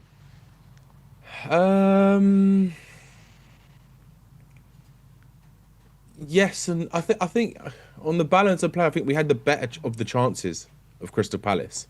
I think we had a lot more clear-cut chances. I think they did have a few chances where they weren't good. They weren't good in terms of finishing their chances they had. But I think the chances that we did have and the 2 offside goals, I think they were, and Odegaard hitting the post, I think were better of the chances in terms of bigger chances, in my opinion. I think we probably did deserve it, but just. So I think it was close in that respect. I know the statistics when looking at the stats, they had a lot more shots than us. They had more possession than us. I did kind of feel it was going to be like a snatch and a grab kind of performance, and it was. I did expect us to win. We did win the game, but I never expected us to play some kind of fantastic football, which I don't think is going to be. I think it's going to be very few and far between this season. So yeah, look, it's good we got the win, and I think there are some positives to take out of the game, but I think the biggest thing that the fans are struggling to get on board with the manager, not to say that I'm on board with it, by the way, just so you're clear. Context. Yeah, context. Yeah, that's the one. Is that we are struggling to see a kind of what he wants to do at Spurs in terms of the style he wants to play. I think there is an element of a lot of different factors for why that is. I think partly is because he doesn't really know. I think partly because he's also struggling to manage all the competitions with the players that we've got available. I think he's struggling to get what his ideas across, because I think sometimes the players can produce it, sometimes they can't produce it.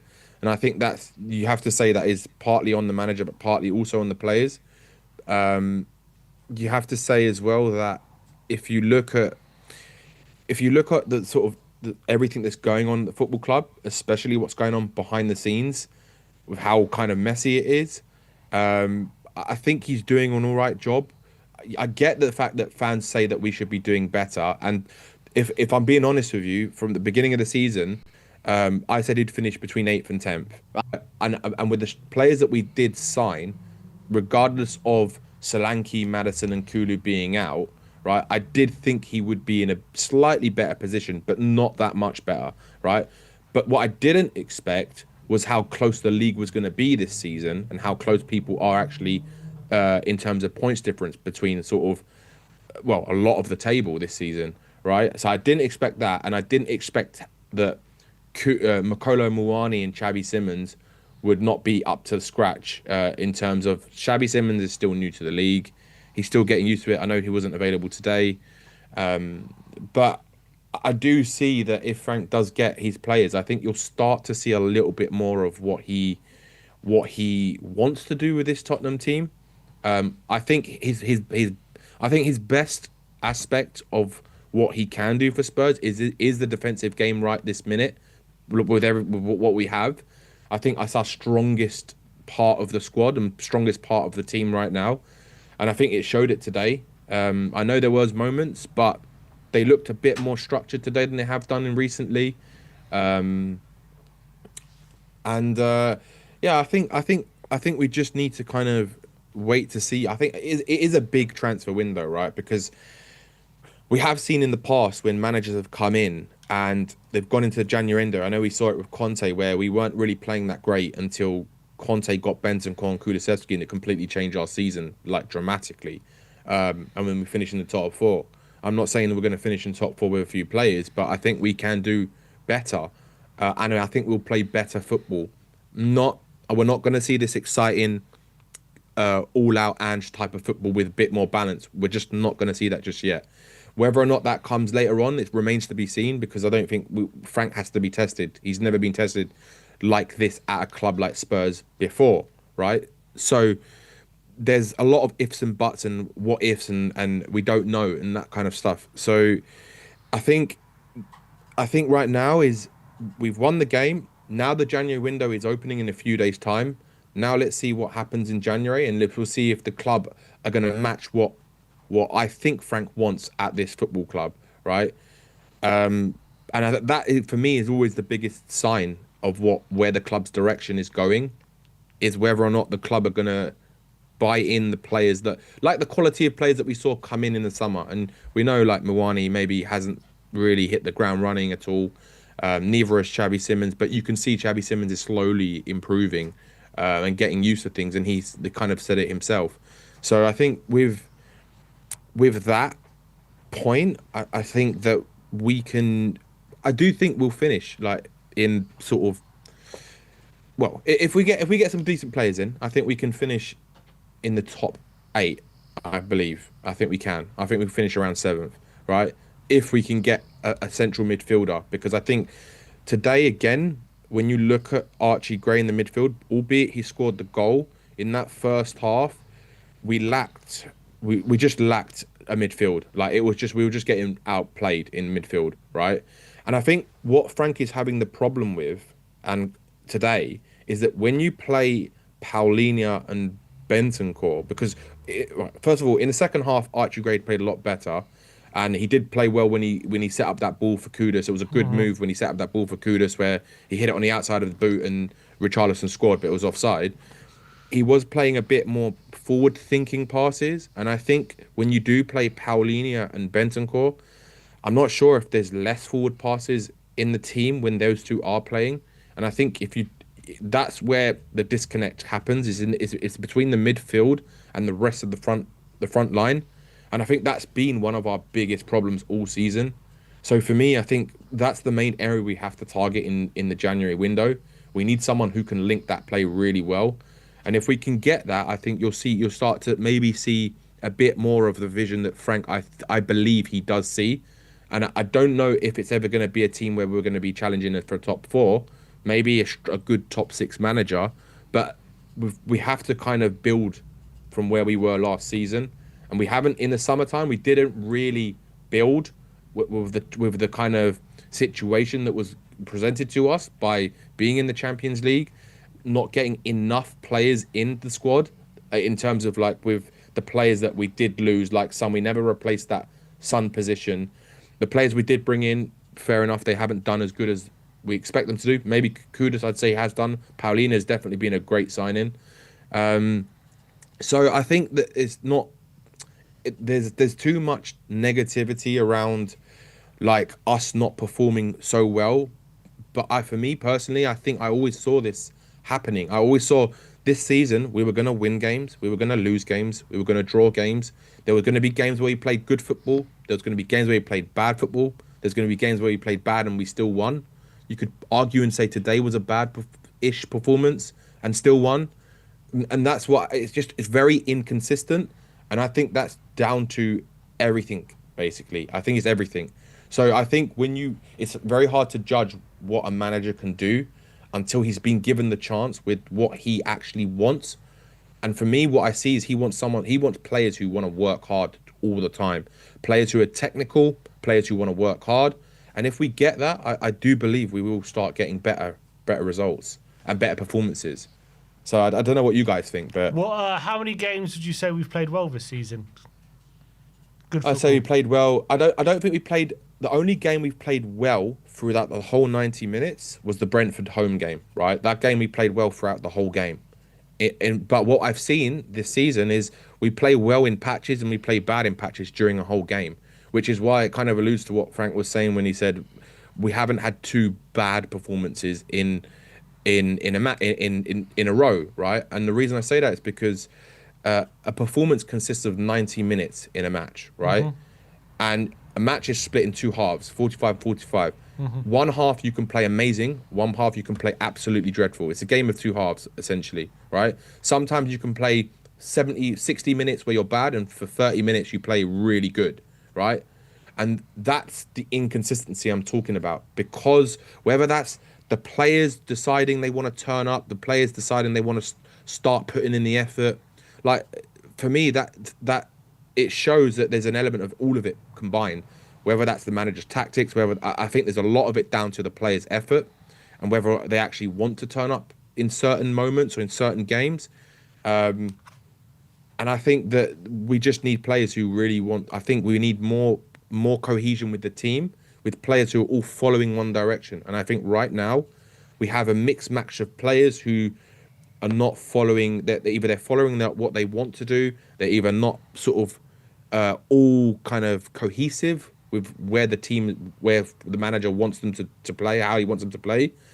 And you saw it again, like in the Liverpool game, right? In the first half, we were, I don't know, it was 50-50 in the first half. We weren't bad, but we weren't good. But in the second half, as soon as we get a red card, we start playing better than Liverpool. I mean, and then we go down to 9 men, and it was the same thing. It's like, why is that when we lose players, we then start playing better? It doesn't make sense, right? That's because for me, what I see is the players start to switch on, they start to focus. They looked energetic, right? But why is it that the players can do that in a game against Liverpool, but then a game against Wolves at home, they don't? Do you see what I'm saying? It doesn't make sense, right? So when you look at that Wolves at home game, you think that's a player application issue rather than a tactics issue? I think you can say it's down to a bit of both, Sim. I think the problem is a manager can put in tactics into a game, right? And say, right, these are the instructions. But if the players are not concentrating and they're not switched on and they're not giving their effort, how is someone supposed to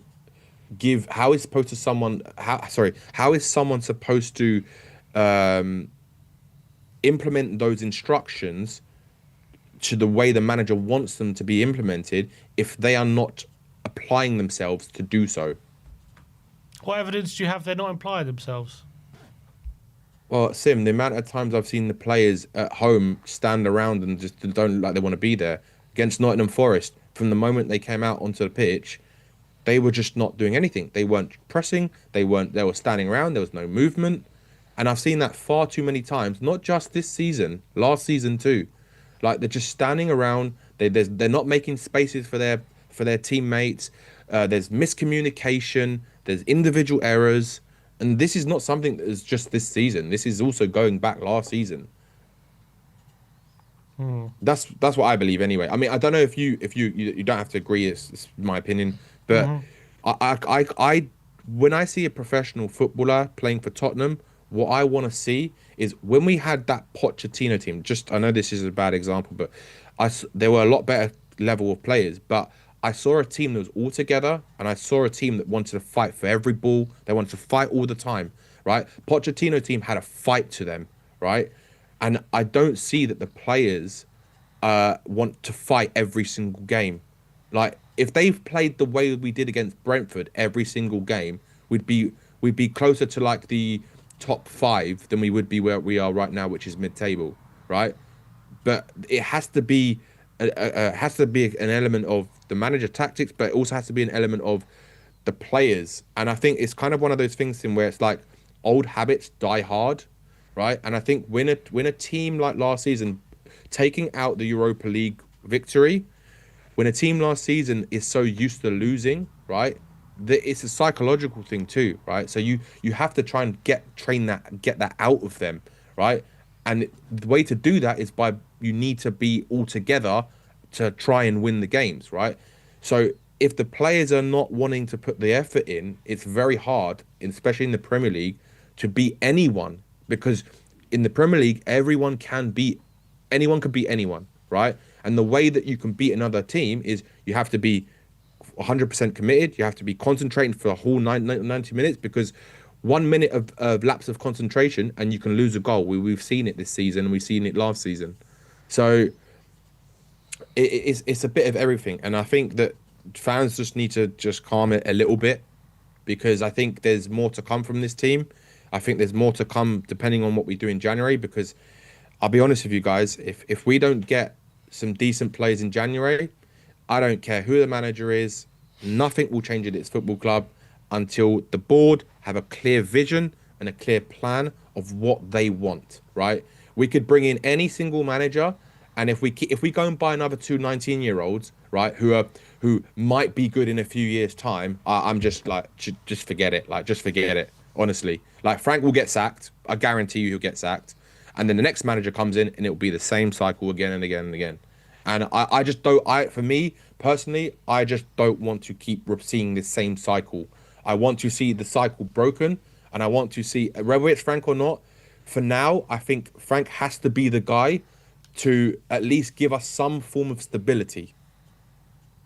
But are you worried about giving Frank money in January if you're saying he only wants players who are hard workers and stuff? The thing is, they're not limited players potentially. I don't believe the type of players that Frank wants are going to be those type of players. And I'm only basing this on who we brought in the summer, right? When you look at the players like Paulinho, we brought in someone who could do that job specifically. He's one of the best defensive midfielders in the league, statistically as well, right? But he's limited in other things. So then you have to complement someone like that, right? But we haven't got a player who complements what he can't do right this minute, right? Then you look at Kudus, top class player, right? And for me, he's the main source of where our output is. They want to play the ball to him all the time because the players know he's one of the most. He's probably one of the better players in the squad. And I think when you get the right balance, when you've got someone who's as good and as direct on the left-hand side, it makes it more difficult for teams to know what we're going to do, because you've got two capable players on each side who are very good players, direct, who can both cross the ball. I think it gives you different options. And I think we're limited with the players we've got right this minute to what we can actually do. And I think you'll see different patterns of plays when we have the right players who can do the jobs that I think Frank wants them to do. So I am, and when you say, "Am I worried about Frank?" Of course, Sim. Like, there's no two ways about that, because we haven't seen him do that at a club at this level, right? Mm-hmm. But like Pochettino, we never saw him do it at that level, right? And I understand the argument people say is that when Poch was there, we saw patterns of play, which I agree with, right? But I also believe that when Poch had his first 11, or the actual, when you look at the squad that he had, and you like what he had available at the time he joined, and you look at our squad, I think we had a lot more of the players in the team that he could work with and mold. Right now, I don't feel there's enough players in that team that any manager can mold. Yeah, but isn't Poch the perfect example of what a different manager can do for players? Like, before Poch came, we had a series of underperforming players. Dembele was even seen as a bit of a flop before Pochettino came in. We had Eriksen wasn't as good the season before. You had Kyle Walker, who everyone was saying was there. Vertonghen was there. I know who was there. Don't get me wrong. Okay. My point is they were underperforming under previous managers, right? A lot of these players that we had. Yeah. And Poch came in and turned a lot of their fortunes around, and all of a sudden they became the players we know them as today. Walker wasn't known as one of the best right backs in the league before Pochettino came there. He was sort of as a mistake-riddled right back who was a bit of a pace merchant. Danny Rose wasn't seen as a very good left back before Poch came. As I say, Dembele wasn't seen as this world-class midfielder before Poch came. No.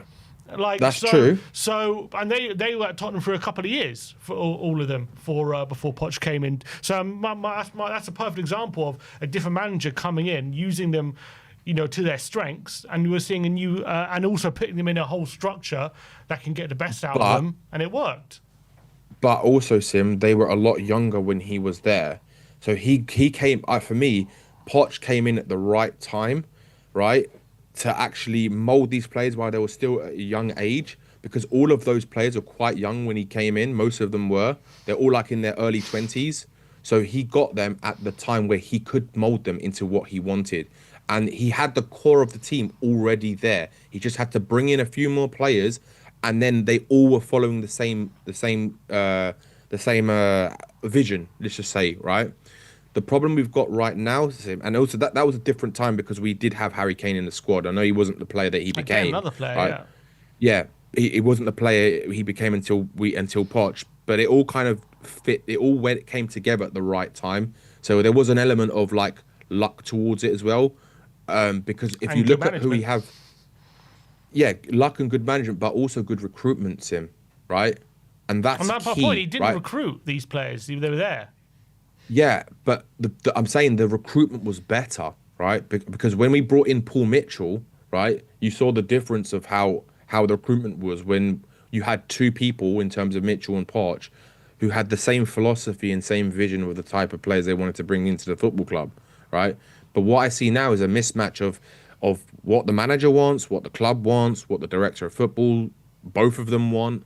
And if it's true that Paratici is going to be leaving, that's another big thing that they're going to have to deal with, right? So the problem what I see now is, Sim, is that right now we have less of a core to work with than what Poch had when he came into the club, than what Frank has right now. I think we're at a lower level, right? And that's where it's going to take longer to get to where fans want us to be. But the big question, of course, is whether or not Frank can do that. And a lot of fans right now do not believe that. And I understand that. But at the end of the day, sometimes you have to give them a chance to see what we can do and what he can do. And right now, I think it'd be a bad decision to sack a manager, right? Because what message does that send out to the players in the club and everyone if we're going to just keep sacking managers before they even get given a chance, right?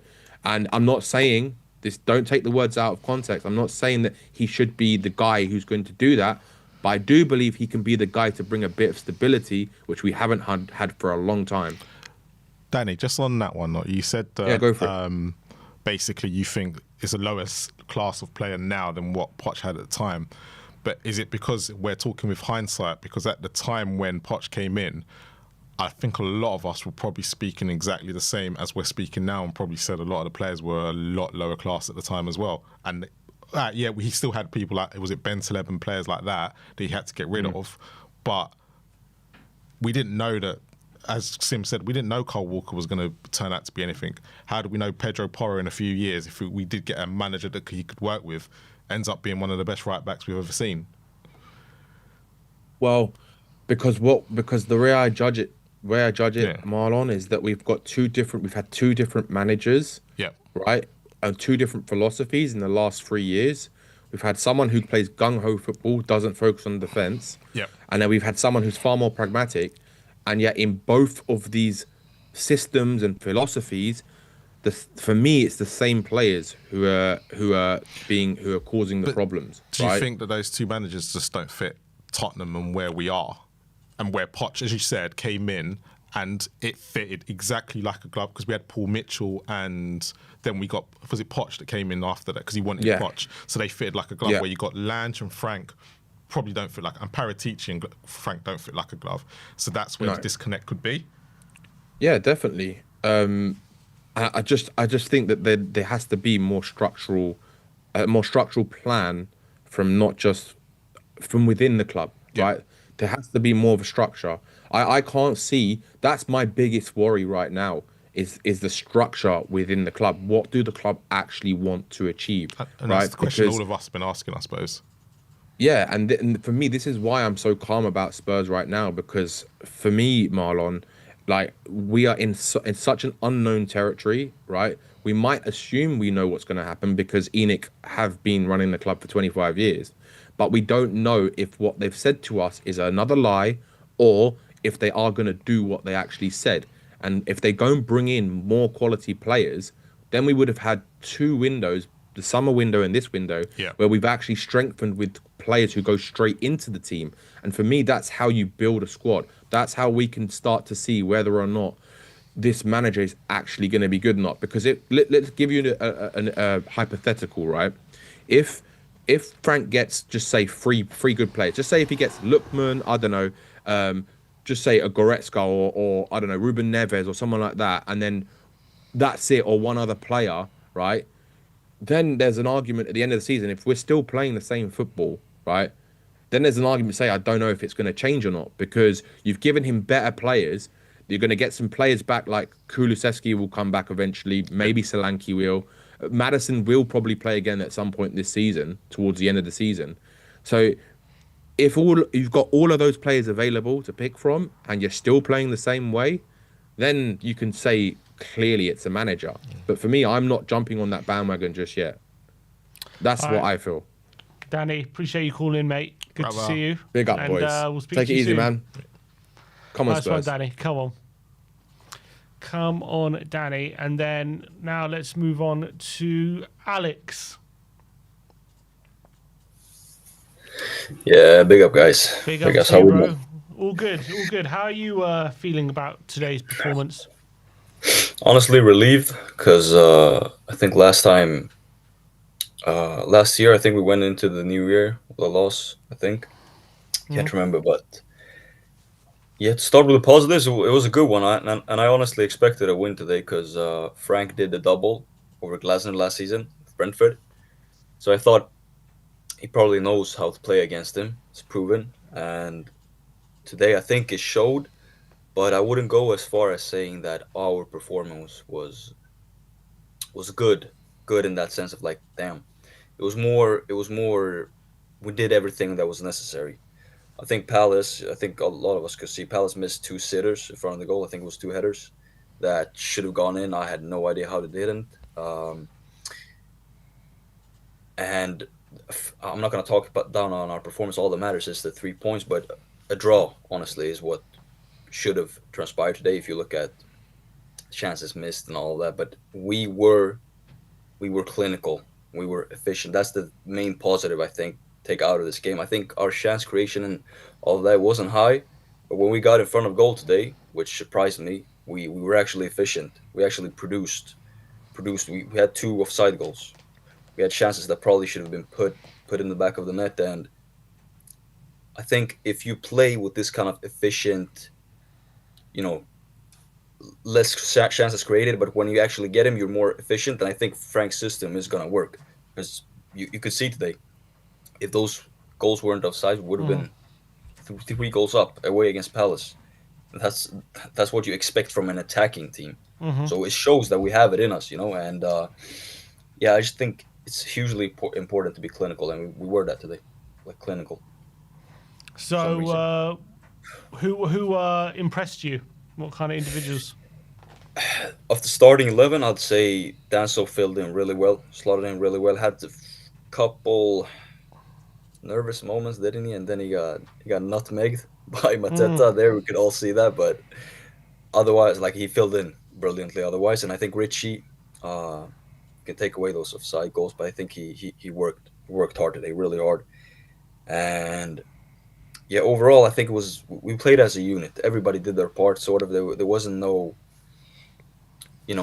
disappointing performance where we go like, yeah, you could have cost us today. I think it was great to see Archie score his first goal, but if you take that goal away, I think it overshadows not a mediocre, but a decent performance at Max, where he wasn't that involved. We could see Lucas Berival he was involved much more.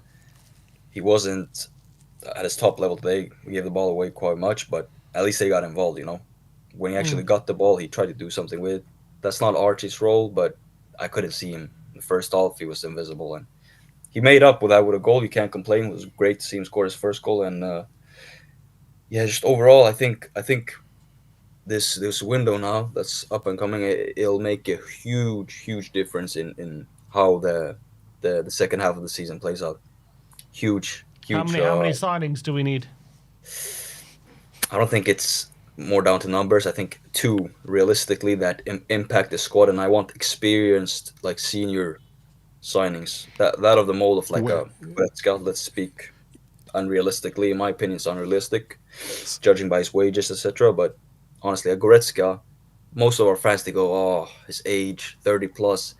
I mean, this mentality, it's awful. It's awful. Honestly, I question myself when I hear fans go like, oh, the second the player's over 30, no, we can't sign him. He's not one for the few. It's always this, youth thinking he has to be below 30. I think what we need right now the most is 30 plus players, like a Perisic type.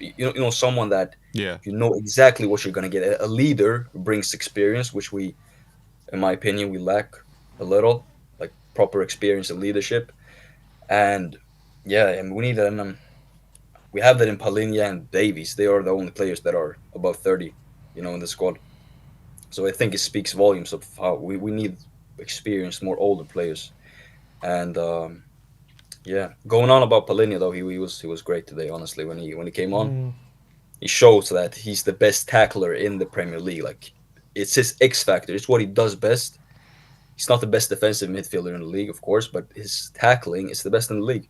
Stats prove it every time he's played in the league. He's topped out the metrics all the time, and yeah, I think he has to get a look in more. He has to start more, and yeah, we had Odebert, that cameo, excellent. I mean, guys, imagine if he could do that for 90 minutes, Yeah. perform like that for 90 minutes. Like, Another imagine what a player. player we would have on our hands. That's the issue. Like, when Odebert plays, usually we see that in moments, sparks. Like, he does that, then it goes back to two bad, patches of play. But that link up he had with Richie, when he just flicked it over, bomb, he runs. I'm like, shoot. Then he actually shoots, and he hits the goddamn post. I was like, imagine if that goes in, it would have been talked about. Goal of the month, contender, all of that. And yeah, the subs were positive, all of that. Great to see Dragusin back too. Yes, didn't He mention did it- that, Dragusin. No, Yeah, didn't okay. He had a mention- good Yeah. cameo, didn't he?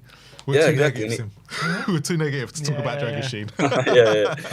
But he didn't look like sluggish, or you couldn't see any sort of. He looked like like he's been playing for us for the first half of the season, like perfect. And I think it makes you question whether we should loan him out in January, because you never know, an injury or two, and we're gonna need him. And I think he'll do much better under Frank. And Everybody says that. Takai as well was also on the bench. Yeah, Takai. Honestly, I think if you look at Dragusin and Takai, I think you have to loan out one, because you can't have them sitting on. I think one of them should get game time. Takai, maybe send him out to Belgium or the Dutch league for half the season, just play, get up to speed, and because I think people forget the Japanese league, it isn't even top. It's a low. I think he has to get a little higher, like build him up, like with Vuskovic, like we've done there, and yeah. It was good to see the 3 points, and I can hope now that if we sign good players in January, I want to aim for a Europa League spot. Champions League, Well, we're not far off it now. Not far off yeah, it. Champions League is good for recruiting and revenue and all that. But Europa League, imagine us ending up with it again, winning it for a second time in 3 years. That would have been, because I know we can win it. We've proven that we can win it, and I'd rather get Europa League honestly right now than Champions League, just for the fact that there's a high chance of a trophy there. And yeah, otherwise than that, good guys. Nice. That was Thanks for calling in. Apologies, we are running out of time. No worries, guys. No worries, but yeah. appreciate you calling in. Big up, Good Alex. to Take see care, you okay? as always, mate, and Yeah. we'll see you Take soon. care. Come on, you Spurs. All right, that is it for today's post-match fan show for the 1-0 win against Crystal Palace. We'll see you guys tomorrow back at the studio. Ben will be here breaking down everything, even more detail. How much more detail can you go in? Bit more positive. I'll try to be.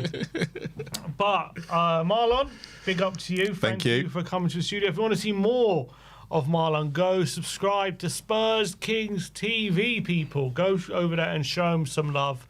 Is a link in the Yeah, it's in the description. links in the description, so go and check that out. Big up to you, and we'll see you very, very soon. Like, subscribe, and comment, and as always, come on, you Spurs.